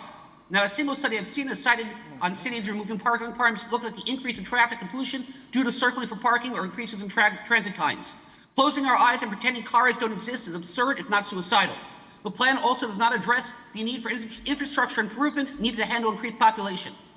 Most people I know in leaving my neighborhood have gotten married and have a few kids, and there's not enough housing in our area for larger families. With the exception of the UAP, there seems to be nothing in this plan to encourage building anything besides luxury apartments for rich hipsters.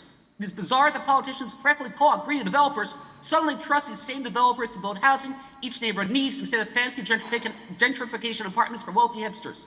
Please consider voting on this proposal item by item and neighborhood by neighborhood, or just voting no. Thank you all for your time, and you have a wonderful night. Thank you. Next will be Bonnie Harper. Bonnie, Also, why was my video off? Yes, hi. you can begin. Good evening, and thank you for giving me a chance to speak. My name is Bonnie Harper. I'm a government attorney for a public authority. I'm a homeowner. I am a native New Yorker. I was actually born in Brooklyn. I've lived in Queens. I've lived in Manhattan. I am alarmed at this proposal. I think that the board has perhaps the best of intentions, and their thoughts are laudable, but to be honest with you, this plan is laughable. There is nothing here except to give money away to developers, give land away to developers. It's going to ruin the quality of life in New York. I can't even begin to explain how, and I know many other people have already discussed the fact that our infrastructure is aging. We have water mains that are over 100 years old. They are not going to handle more water. They're breaking, they're being unrepaired. We have a transit system that is over 125 years old, that's already at max capacity. And inexplicably, there is cutbacks in bus service. We cannot seem to expand subway service. We have cut back on so many other city services. The Department of Buildings cannot keep up with current construction. The idea that we're going to have an explosion in all of this unmonitored construction seems like a disaster waiting to happen. We've already had a number of basement apartments flood and people get killed. The idea that we're now going to sanction this somehow seems to fly in the face of reason. We have a city that is in deep trouble environmentally because we've paved over so much. We have the heat island effect, which will only go up if we continue to allow this kind of infrastructure, this kind of building, where we continue to pave over all of our property. Air quality will go down, our quality of life will go down. Basically, we already have over 8 million people here. We have a lot of untapped housing. I don't know exactly why there is so much property that is being underutilized or unutilized. Thank you. Your time's expired. Thank you. Vote no. 30 minutes.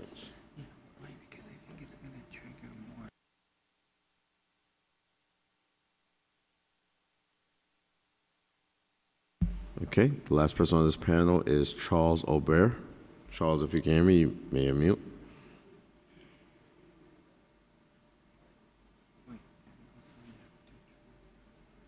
Charles?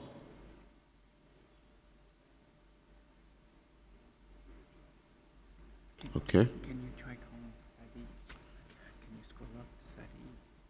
Student like. I'm going to call on Sade Felbita.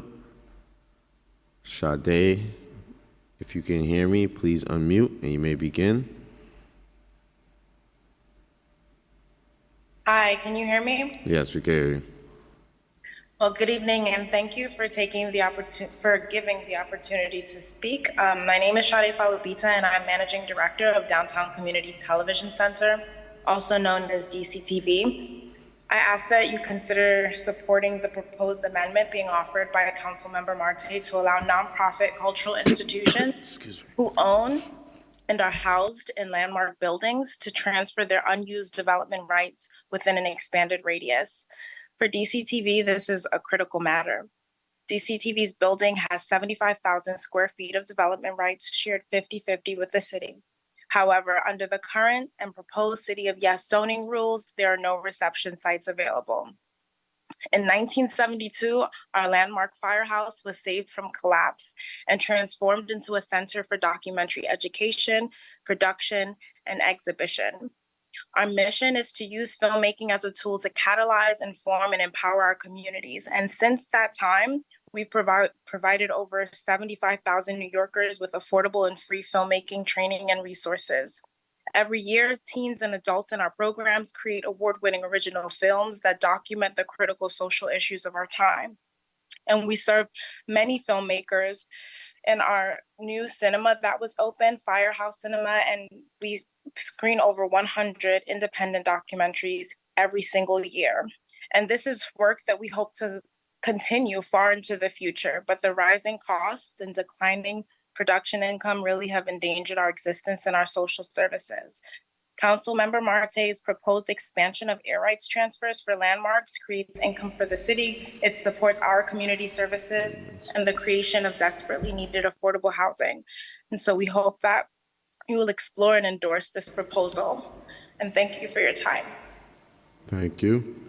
The next panel we're going to call on is Rosen Ford, Armand Smiglitsky. Hi, good evening. I read about the City of Yes with great excitement. Rosen, 1 second. The panel is going to consist of Rosen Ford, Armand Smigilski, Daniel Fisher, and Everett Samuel. Rosen, you may begin. Thank you. Good evening. I read about the City of Yes with great excitement. I know that we need 2 and 3 bedroom apartments for working families to stay in New York. I'm passionate about that. However, the City of Yes does not address the housing needs of New Yorkers, and it is a giveaway to developers. TOD, ADU, and district fixes are not worth the damage they do. We've heard activists grilling council members today on the number of new housing in their districts. In Flatbush, our 2009 rezoning untapped thousands of spots in our community to build.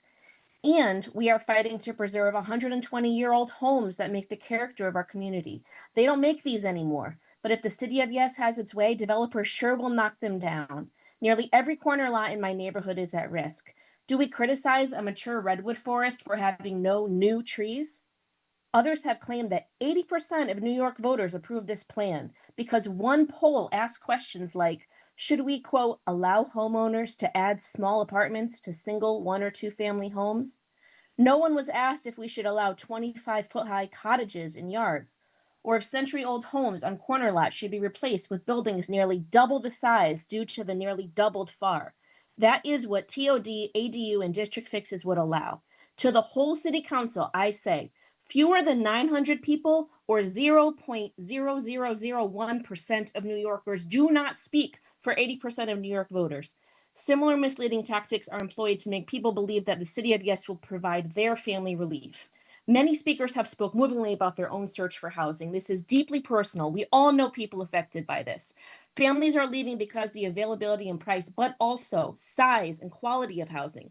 Families moving to New Jersey are not going to stay in New York City if offered the chance to rent a studio over a garage.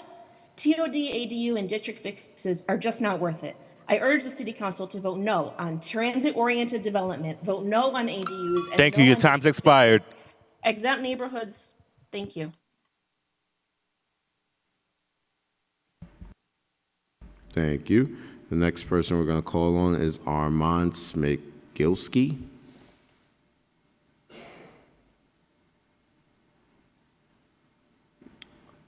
Armand Smigilski, if you can hear me, you may unmute and you may begin.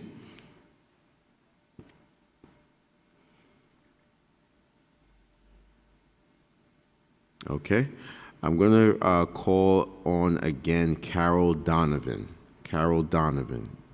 Is Carol Donovan still there? Yes. Yes, go ahead, Ms. Yes. Donovan. Can you hear me? Yes. Yes. Yes. Thank you for giving me the opportunity to speak tonight. I'm president of Richmond Town and Park Avenue Civic Association in Staten Island, and we clearly, as many residents of communities have said, we really ask you, please say no to the City of Yes in its entirety. The City of Yes has no provision for affordable housing. It's only more housing, and surely housing at market rate. We do not want this to become a slum city with no democracy, no ULURP, no community or community board input, no provision for increase in infrastructure capacity. The ADUs, they would rob the ability to absorb rainwater in backyards. Climate change has made storms much more intense. We need the backyards. SROs, they encourage the transmission of communicable diseases and are very dangerous. Basement apartments, as we've seen, lives were lost in Hurricane Ida. Basement apartments are deadly. Attic apartments, too, are dangerous. The Department of Buildings is understaffed to review or investigate that these types of apartments would meet any types of codes. Parking spaces are clearly needed. Staten Island has 1 train for 500,000 people, which is laughable if they say they want transit-oriented development. How will the people get to work if there's barely a train service? We have extremely scarce bus service. The NYPD, FDNY, EMTs, Department of Buildings, schools, hospitals, they are already strained and understaffed. And Staten Island has no public hospital, which is something that would be needed for people that are at an income bracket where they need affordable housing. Thank you. Your time's expired. All right, thank you. Thank you. We're going to ask Armand Smigilski to please unmute.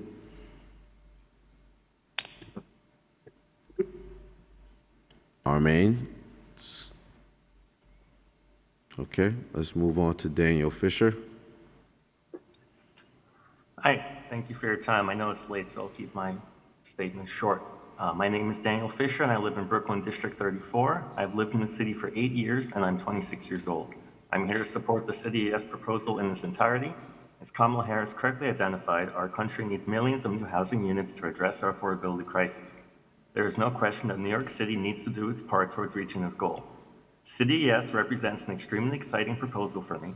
As someone who plans to spend the rest of my life in the city, this proposal will quite literally change the trajectory of my life and that of my peers as well. Currently, many my age face a lifetime of looming and ever-increasing housing costs with no relief in sight. If we're rent burdened today, how bad will it be when we're trying to start families or when we want to retire? Today represents a critical moment in which we can take a real step towards reversing this trend. Ambitious, forward-thinking projects like this one are what define this city, and right now we need another one more than ever. Thank you. Thank you. Next, we're going to hear from Everett Samuel.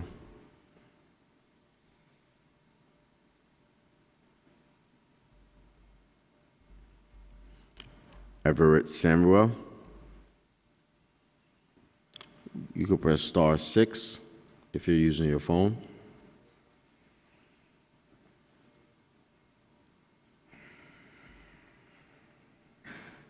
Everett Samuel. Armand Spilgilski.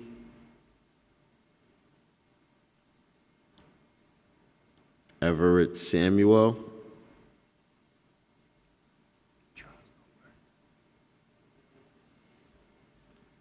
Do we have Everett Samuel? Do we have Armand Spilgilski? Do we have Charles Ober?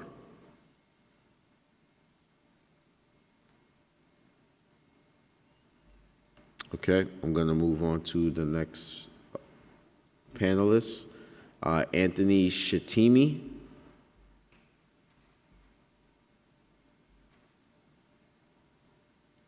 Anthony Shatimi.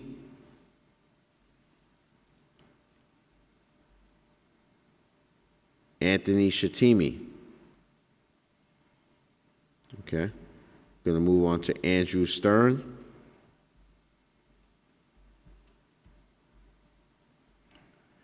Hi. Andrew? Yes. All right.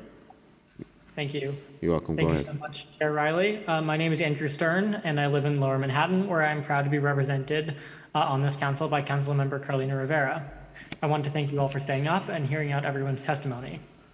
Earlier, someone quoted Tim Walz, who I hope will be our next vice president very soon, and I'd like to bring a Tim Walz quote of my own. We have permitting that takes too long and prohibits or makes more expensive doing renewable energy projects. I think the same thing applies to housing. We put up barriers to make it more affordable. We've built 12% more houses in Minneapolis. Prices went down on rent. It's working. While we're at it, I'd also like to quote something that President Obama said at the DNC back in August. If we want to make it easier for young people to buy a home, we need to build more units and clear out the outdated laws that have made it harder to build homes for working people. Frankly, some very well-intentioned laws and regulations at the local level, often generated from the left and from my own party, sometimes are inhibiting the creation of affordable housing, empowering NIMBY attitudes, and making it very difficult to integrate communities and allow people to live close to where they work. I'd like to urge the City Council to adopt all provisions of City Yes in the strongest form that they can. This plan is designed to work together with each element complementing the others. For instance, the elimination of parking mandates will make affordable housing development easier to finance, while the inclusion of town center zoning will open up new sites for this housing. A lot has been said about the housing benefits of this plan for millions of New Yorkers in need, so I also want to discuss some of the other benefits of this plan besides producing 100,000 badly needed new homes. ADUs will provide opportunities not only for naturally affordable housing in Brooklyn, Queens, the Bronx, and Staten Island, but they will also provide a new stream of income for homeowners struggling to pay their mortgages. Transit-oriented development will provide new ridership for the MTA, boosting fare revenue and supporting their continued modernization and expansion. Alongside the elimination of parking mandates, it will also enable more New Yorkers to live car-free, reducing a major cost of living and a significant environmental burden. Town center zoning. Thank you. Your time's expired. Thank you. Thank you. We're going to try Charles Ober. Charles Ober. Everett Samuel. Everett Samuel. Anthony Shatimi. Anthony Shatimi. Armand Spigilski. Armand Spigilski. Okay, we'll go to the next panel, which is going to consist of Ryder Kelsler, Romano Ferreira, J.P. Freely, Lindsay Lamb, Sarah McKenna, and Joan Gilbert. We'll begin with Ryder Kelsler. Hi there, can you hear me? Yes, we can hear you. All right, thanks so much for sticking it out tonight and for all the work folks are doing. My name's Ryder Kessler. I'm the co-executive director of Abundance New York, which is an organization that is really a community of New Yorkers who want to end the scarcity and the stagnation that have had the city in a chokehold for decades. It's a lot of younger folks not that young, in their 30s, 40s, parents of young kids, people who are trying to make a life in New York but are often left out of our political processes. I want to point to some recent research from Boston University about the overrepresentation of homeowners and older folks in local politics. This is a quote about local elections. Older homeowners are dramatically overrepresented in local elections. While racial disparities in turnout and representation are consequential, they pale in comparison with homeowner, renter, and age disparities, end quote. That applies to our elections here in New York. It applies to our community boards. It applies to hearings like this. So I would hope that folks think about the voices that aren't in this room and folks who are often disempowered from political processes, people for whom the status quo is not working. I didn't know that I would be able to speak tonight. I was spending my day supporting the presidential campaign. Andrew mentioned how the presidential ticket is fully behind this agenda, and I want to remind folks, they may not believe that 70 or 80% of New Yorkers want City of Yes for Housing Opportunity to pass in full, but the vast majority of folks will be voting for Kamala and Tim Walz either on November 5th or when early voting starts on Saturday. Do make a voting plan. And I know the City Council is supermajority Democrats and probably will vote for this agenda. The cornerstone of Kamala's housing plan is more supply, because the undersupply of housing is what's causing the affordability crisis. And President Obama said it at the DNC that regulations like our outdated zoning code and processes like these that take years and serve— Thank you, your time's expired, thank you. Thank you. Thank you. Next, we're going to have Ramona Ferreira. Ramona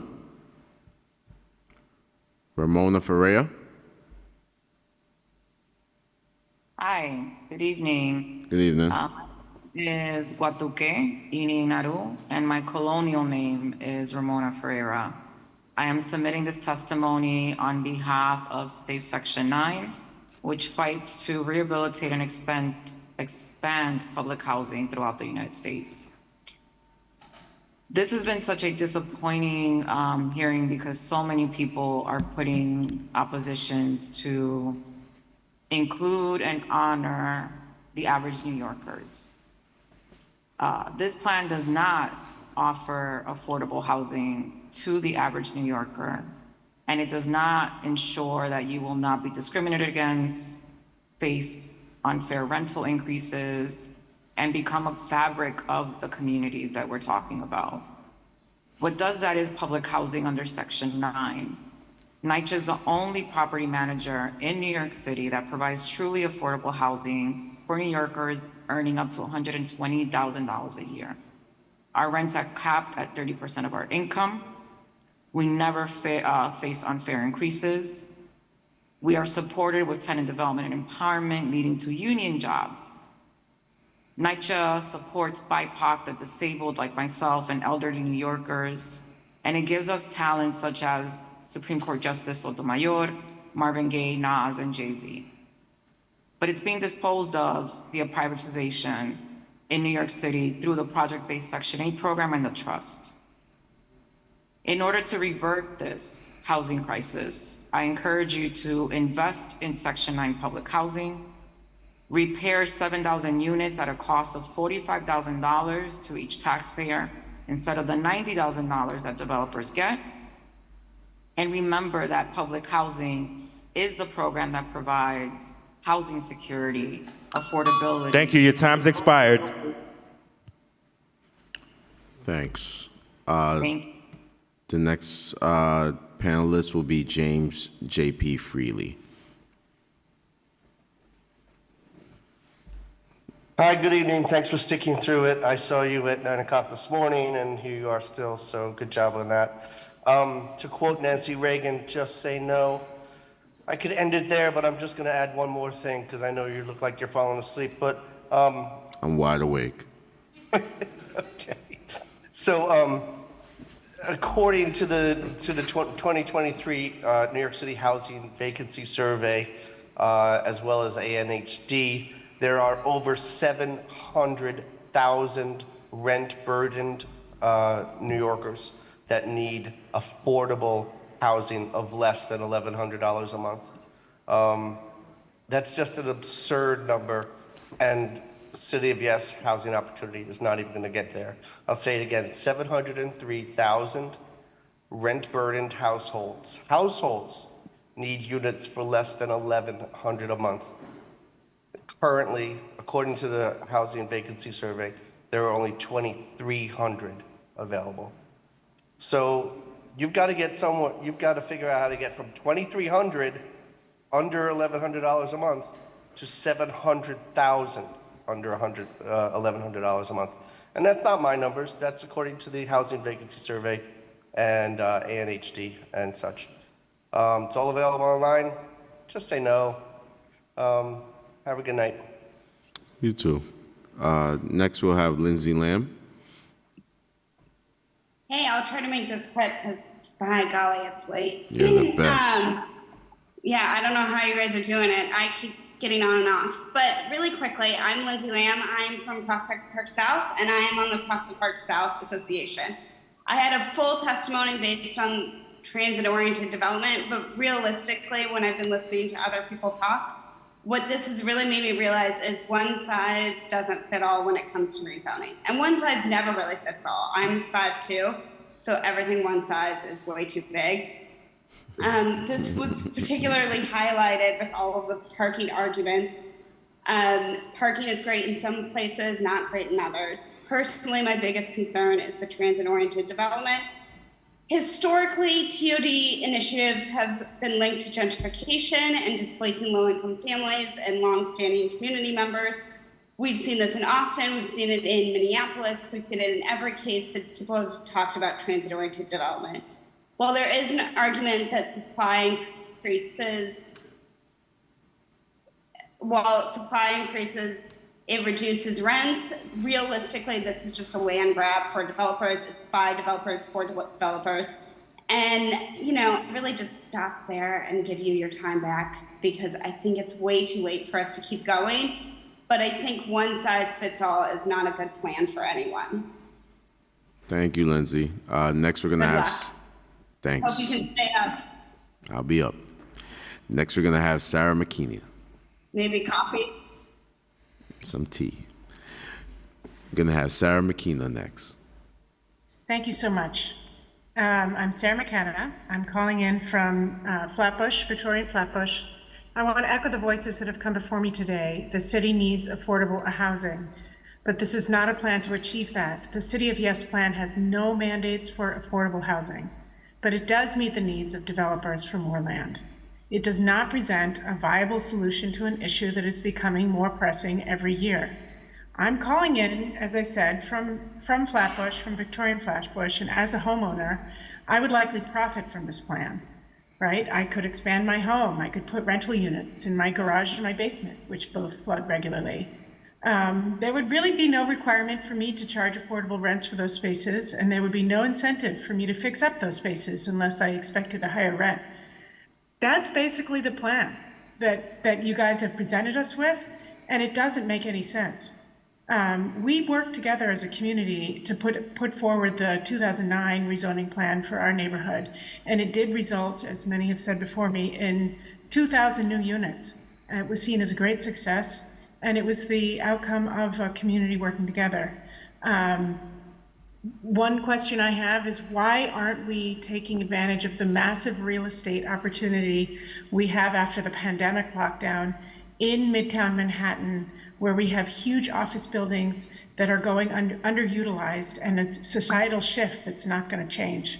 Why don't we put the developers to work to reimagine those huge buildings to create more livable, affordable spaces for our New Yorkers so that we can really solve this problem?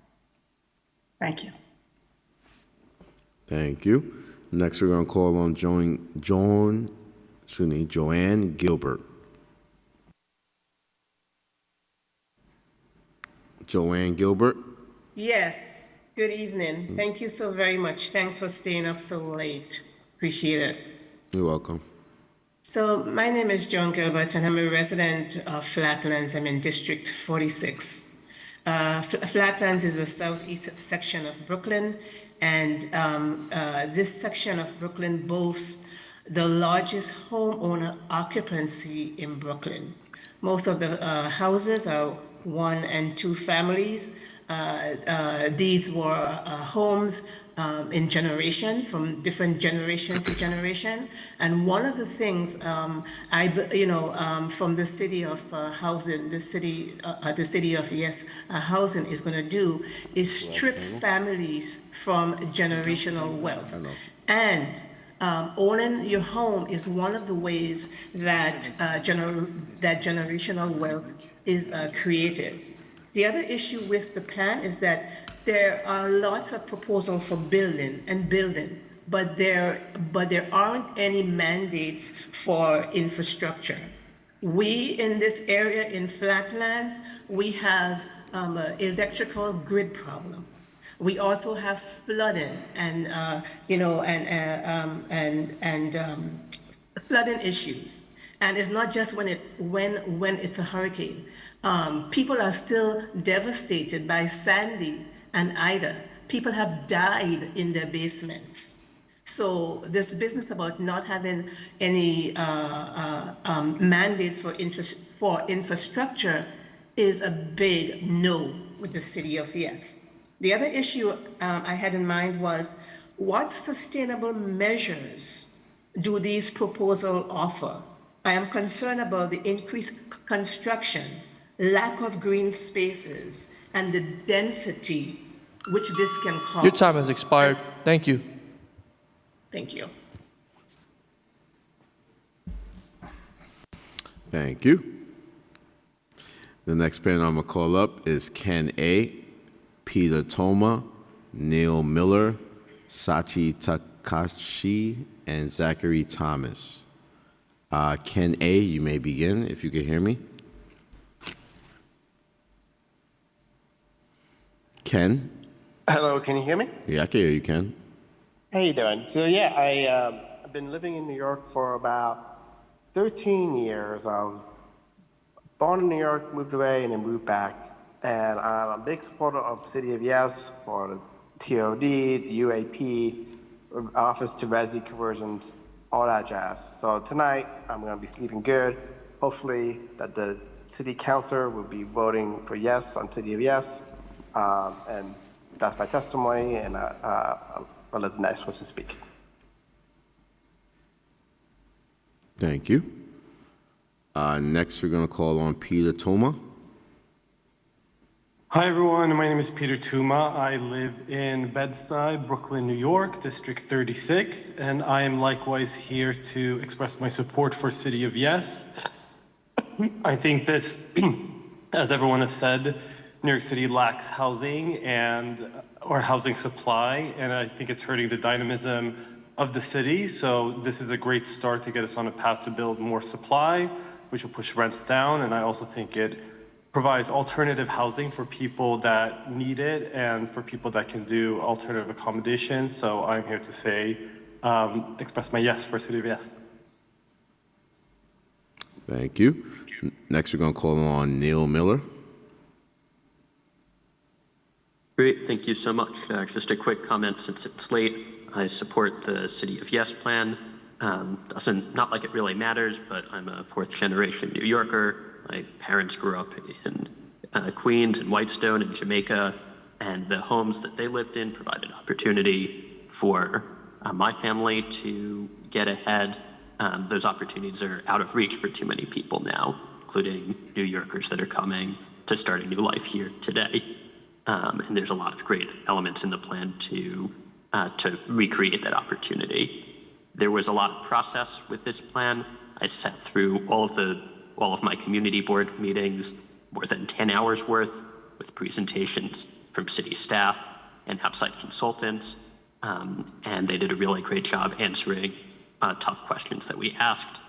I learned a lot about the proposal to address some of the other comments that I heard.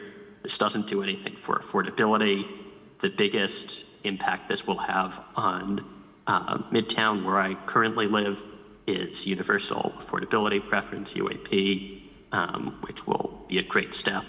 Also, some other commenters mentioned the need to enable office conversions. I have some great news. That's in the plan. It's in City of Yes. I hope that the City Council votes to move this forward. Thank you. Thank you.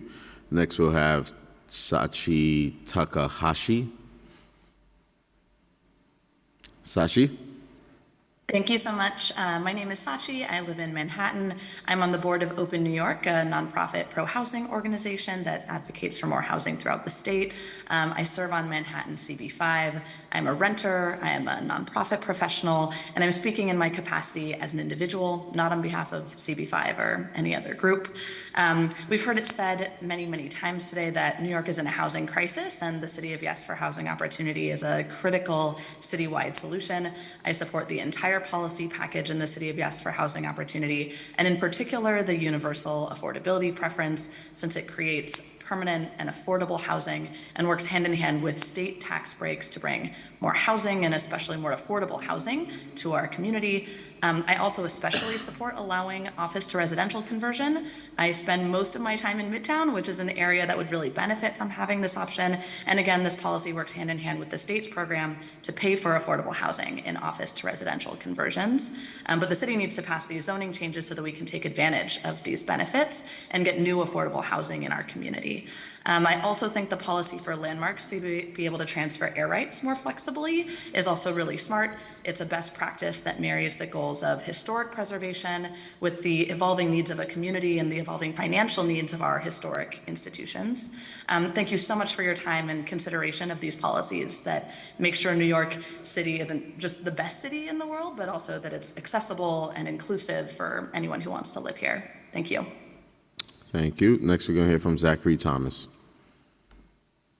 Hi, everyone. I'm Zachary Thomas. I'm a member of Manhattan Community Ward 3. I'm also on the Parks Committee, but I'm here speaking on my own behalf. I'm also a deacon at East 7th Street Baptist Church nearby Thompson Square Park. We recently celebrated 50 years serving East Village and Alphabet City. We are a neighborhood church, although many of our members come from deep in Brooklyn and Queens to go to church on Sunday morning.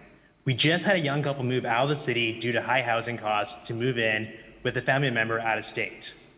Institutions like my church need housing reform like City of Yes to ensure the church has steady membership for another 50 years. National leaders like President Biden and Vice President Harris have made it clear we need to build more housing to address our housing crisis. And I agree with lifelong New Yorkers like Borough President Mark Levine. We need City of Yes. Please vote yes in its full form. Thank you. Good night. Thank you.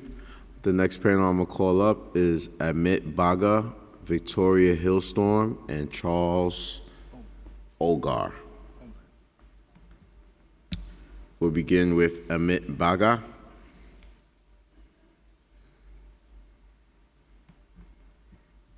Amit Baga.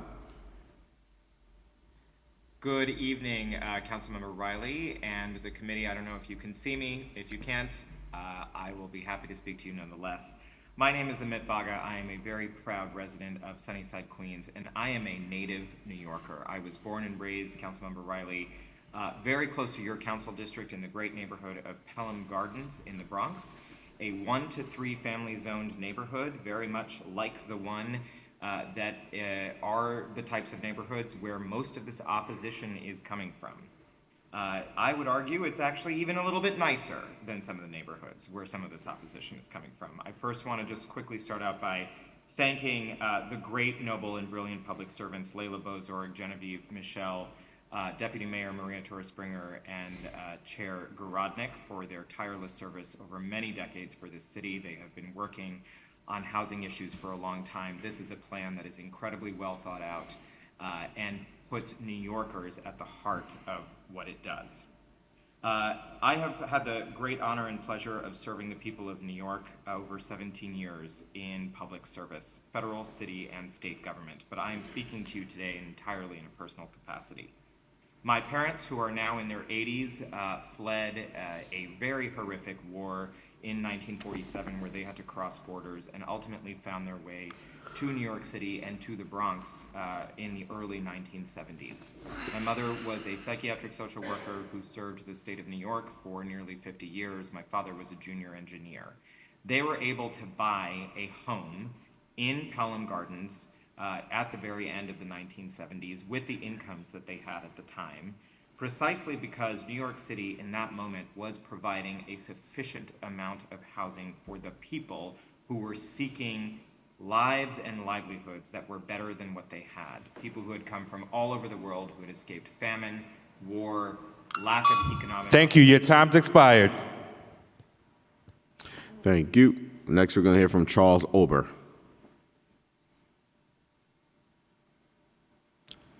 Charles? Charles? Are you there, Charles? Charles? Am I unmuted now? Yeah, we finally got you, Charles. There you go. Go ahead. I'm sorry I even changed computers trying to connect. It's okay. Again, Charles Ober. I'm a vice president of the Ridgewood Property Owners and Civic Association. I'm also a vice president of the Queens Civic Congress. I serve on Community Board 5. I can speak for the Ridgewood property owners and the Queens Civic Congress, but no. The City of Yes is not a proposal for affordable housing. We actually do support in Ridgewood, Queens. We are a high-density neighborhood of 80,000 residents with 2, 3, 4, 5, 12-unit buildings, 20-unit buildings. We did have a very substantial number of rent-stabilized apartments who have been pushed out by developers. So the number of affordable housing has dropped tremendously. However, our members rent to tenants that they've had for many years and charge affordable rent. We are now getting inundated by offers from developers and equity companies to sell out our properties. And it's obviously gone way up since the City of Yes proposal. 2-family houses can now become 4-family. 3 families can become 6-family. 6 units can become 12. Frame buildings that are underutilized can be torn down and 5- and 6-story buildings can be built. But money goes to money. Developers are Thank you. Your time's expired. Okay. Thank you. Thanks, Charles. Next, we're going to have Victoria Hillstorm, 2058.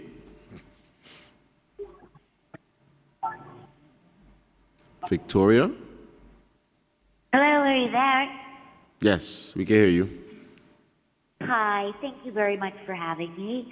My name is Victoria Hellstrom, and I am calling to oppose this absolute nightmare. I am a noted designer. My work has been published. I passed all 3 of the loft bills over our case in Tribeca, at which we testified at the MIH hearings. It was an absolute nightmare. I would just like to say that the lower Manhattan loft tenants, dwellers, absolutely are opposed to the Soho rezoning in a plan that was approved for City Council to demolish 185 rent-stabilized buildings, to alter air lofts to office space, big box retail, $6 million units, restaurants, and hotels. This is an extremely important class of housing that supports our billion-dollar industries of fashion, film and TV, music, entertainment, and the arts, where we live, work based on zoning for manufacturing.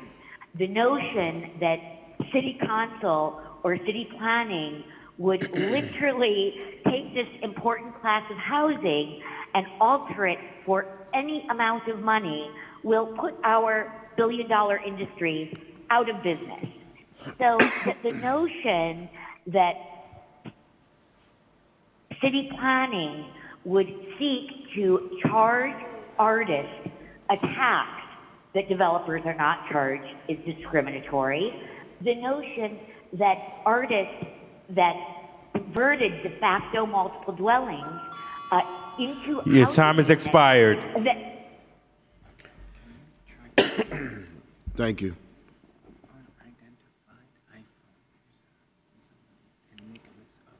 Okay. The next panel I'm going to call on is Nicholas O. And there's an unidentified iPhone user. Can you please use the raise hand function so we could submit you into the Zoom so you could testify? We'll begin first with Nicholas O. Hey, can you hear me? Yes, we can hear you. Hi, my name is Nicholas U. I support the City of Yes housing opportunity. I live in Astoria. I immigrated to New York more than a decade ago. I'm a citizen voter. It's simple. We need to build more housing to slow rent growth and lower rents. Minneapolis rents went down when they built more. Austin rents went down in the past year because they built more. Minneapolis rents went down 10% because they got rid of parking mandates. If we want people of all walks of life, all backgrounds to be able to live here, we need to build more housing. We're currently in a game of musical chairs. There aren't enough chairs for everyone, and the highest bidders get the chairs. We need to have more chairs. We just need to get out of the way and not try to slow things down. We need to get things to go fast. There's no time to slow down. We're in a 500,000 unit shortage, and this will get us 100,000, which is a good start. And we just need to do more. Thank you. I support this plan. Thank you. We're getting more people that's signing up. So the next person is Kevin Lachara. Kevin Lachara, if you can hear me, please unmute. Can you hear me? Yes, we can hear you. Great. Thank you very much. Thank you very much. I'm just here to state my support for the City of Yes. My name is Kevin Lachara. I'm a fourth-generation Greenpointer and a fifth-generation New Yorker. My great-great-grandparents were Italians who came through Castle Garden 145 years ago next week. At the time, there were plenty of people in the city who opposed them being here. And I thank God every day that New York City had a space for them. And I thank God that New York City has a space for me. I live in Greenpoint. I'm a proud Greenpointer. Greenpoint currently has a population of about 42,000 people. When my grandpa was born here in 1924, there were over 75,000 people living in Greenpoint. And, you know, our city has always been a place where people have been able to make their home, build their lives, and I think that's what this is ultimately about, the ability for our city to remain what it has always been, right? You know, which is that beacon, the Statue of Liberty, the shining city on the hill, and all that. So very heavily in support of City of Yes. Thank you all for sticking with this hearing as long as you have. I just got in from a long day, so I'm glad it's still going. And thank you very much. Thank you. There is a unidentified iPhone user, number ending in 5872. If your number is ending in 5872, please use the *9 function to raise your hand and then the *6 function to unmute. And also there is a Zoom user. You have 30 seconds.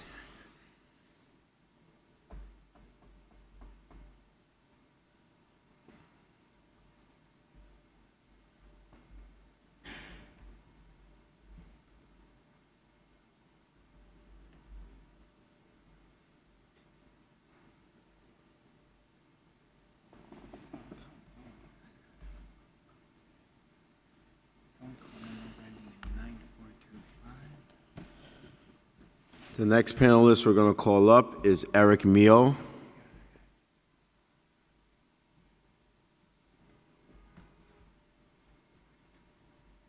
Hi, thank you for doing this so late. I just wanted to call and speak on behalf of the proposal. So I grew up in apartments. I've lived in New York now for 17 years. I help run a business that employs about 1,000 people. And I think the number one issue that we see is people want a space to be able to live that is affordable, to be able to raise a family and to stay in the city. And so anything that is citywide that I think is proposing somewhat straightforward, sensible, modest things that create more housing, long-term housing, is a huge positive. Definitely has the chance, probably the likelihood to be the most significant thing that this administration is able to do, I think, for the average person who lives in New York. So I just wanted to call and say thank you to folks who have been introducing this. That's all I've got. Thank you very much. I hope that this passes, and I hope that the council votes for it in full. Thank you. I'm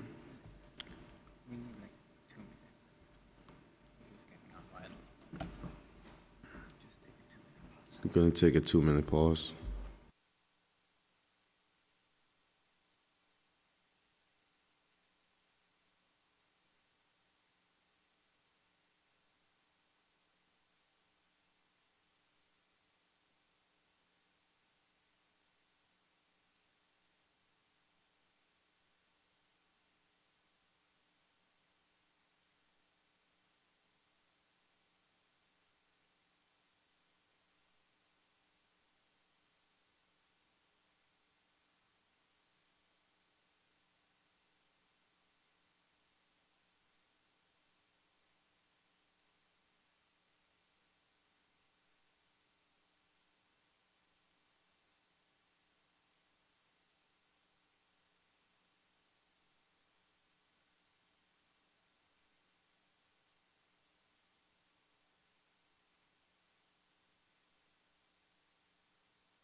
The next person we're going to call up is Peter Estes. Peter, if you can hear me, please unmute.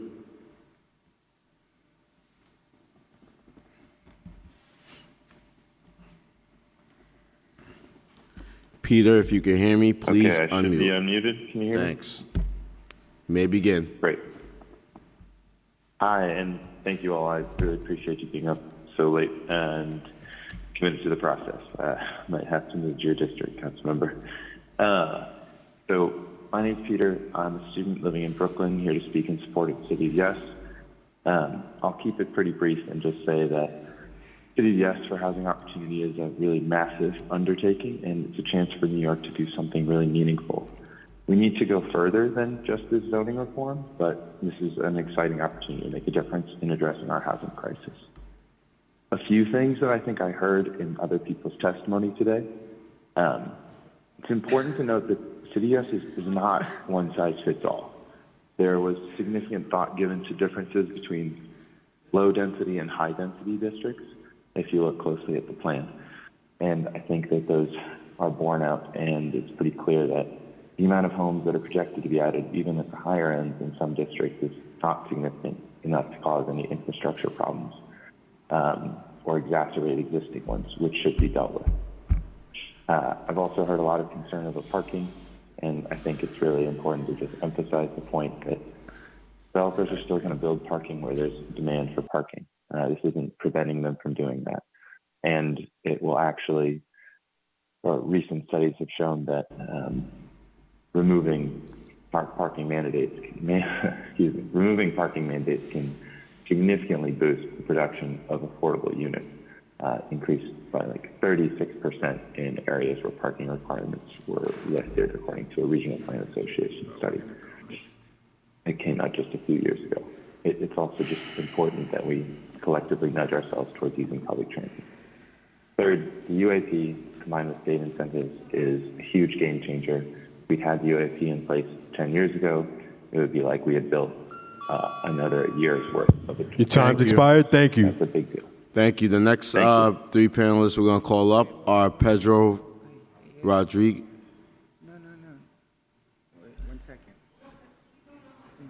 All right. The next panelist we're going to call up is Pedro Rodriguez, Peter Estes, and the unknown caller ending in 1578. Pedro Rodriguez, you may unmute and you may begin. Can you hear me? Yes, we can hear you. Hi, thank you so much for the opportunity. My name is Pedro Rodriguez, and I have lived in New York City for over 2 decades. I currently live in Forest Hills, Queens. I am a father, a husband, a Dominican immigrant, and a member of Queens Community Board 6. My parents moved here in the 90s, and I came here in 2002 at the age of 12. I've lived in Section 8. I lived in Section 8 in the Bronx until I moved out of my parents' place after college. I was the first member of my family to go to college, which helped me buy a place in Forest Hills in 2019. But the rest of my family couldn't, and they left New York City in large part because of the housing crisis. I've lost many friends over the years. I've known many current friends who are considering leaving because of the housing crisis. This is something every New Yorker has experienced, even those who oppose more housing. For this reason, I support City of Yes, especially the part of lifting parking minimums. I mean, I get it. I am a driver myself, so I get the frustration of not finding parking when you need it. But keeping parking minimums does not help with that. They increase the number of cars in the city, making traffic worse and making housing more expensive. Instead, the city should increase scalable transportation options, such as bus lanes and micromobility. I get that current residents get to vote, such as myself, but let's not forget that we depend on future generations to keep the city going. My son is 18 months old right now. Will he be able to afford to live in the city in 20 plus years? Will we still have a housing crisis then? We cannot continue to say that we are living in a housing crisis and then do nothing about it. I call on the council to keep the proposal as is, to side with the overwhelming majority of New Yorkers who support more housing, and to side with President Obama and Vice President Harris when they called for the removal of local restrictions on housing construction earlier this year. That is my statement. Please vote yes on this critical proposal, and good night. Thank you. The next three callers end in 5872, 1578, and there's a Zoom user. Once again, the next three are 5872, 1578, and unknown Zoom user. We're going to begin with 5872. Please press *6 to unmute yourself. The phone number ending in 5872. Okay, you can submit your testimony through land use testimony at council. Okay, go ahead. Thank you. I'm just listening. I don't know why I'm showing up as a speaker, but I appreciate your time this evening. Thank you. Thank you. Next, we're going to call on 1578. 1578, please press *6. 1578, can you please press *6? Okay, we're going to go to the Zoom user. The Zoom user, can you please unmute yourself?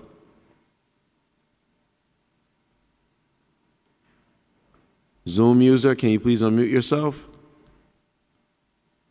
Okay, we're going to go to David Gordon on Zoom. David Gordon, can you please unmute yourself? Hello, can you hear me? Yes, we can hear you. Okay, thank you so much. I just want to reiterate my support for the City of Yes zoning proposal. This is the biggest proposal for upzoning and zoning for new housing in at least half a century. This will be incredible for young people like myself, who, though I am lucky enough to live in New York City now, I don't know if I'll be able to live in New York City forever, given the high cost of rent.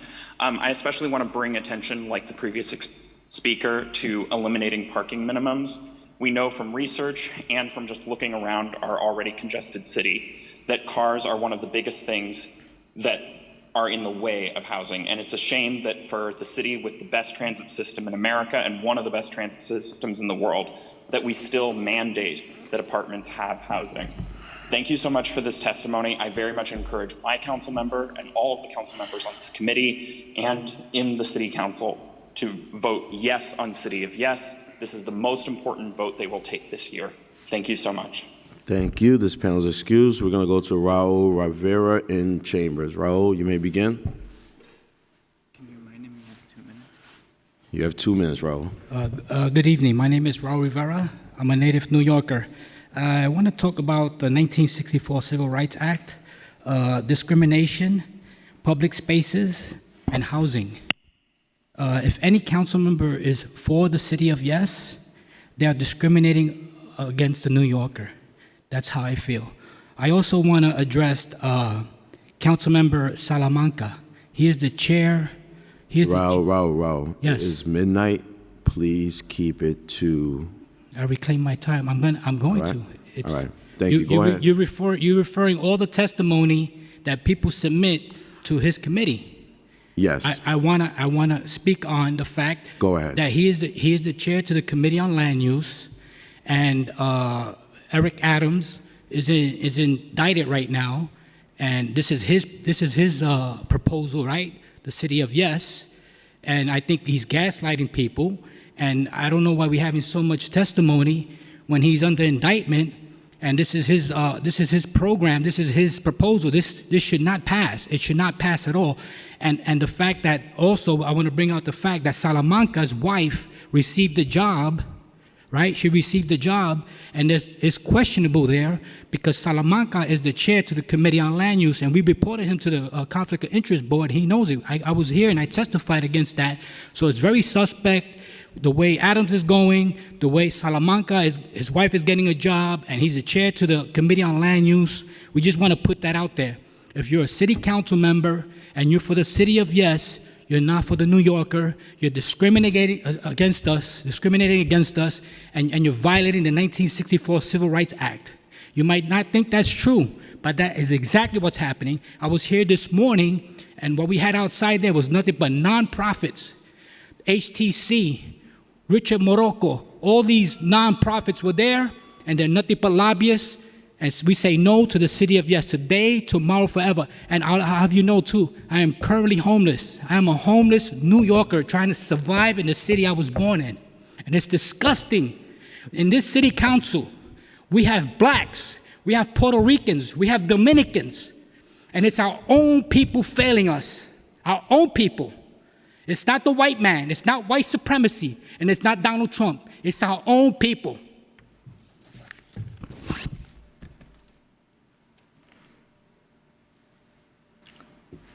Okay, we're going to stand at ease for about 30 seconds to see if anyone else is going to pop in and testify or sign up online and testify.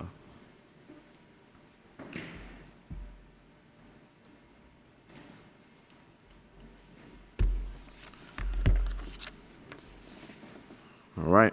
There being no one else who signed up to testify in person or online, I will proceed to close this hearing. As a reminder, if you were not able to testify today, you can submit written testimony over the next 3 days by submitting an email to landusetestimony@council.nyc.gov. That concludes a very long but very informative hearing. It was critical that we hear from all of you about this important proposal to address the housing shortage that the city is facing and the need for more affordable housing. We will take into consideration everything that was said today in evaluating the administration's proposal over the next month. I would like to thank the members of the public who took the time out, stayed in here, testified, stayed online and testified, my colleagues that came here today. Special shout out to the subcommittee council and the land use team that are still here, and the council staff that are still here. Special shout out to DCP that's still here as well. I also want to give a huge shout out to the Sergeant at Arms who did a tremendous job today. We really, truly appreciate you all. A special shout out to Chelsea Kelly, the Deputy Director of Planning and Land Use, and her intake team, and for everyone else who participated in today's hearing. We could have not done it without you. This meeting is hereby adjourned.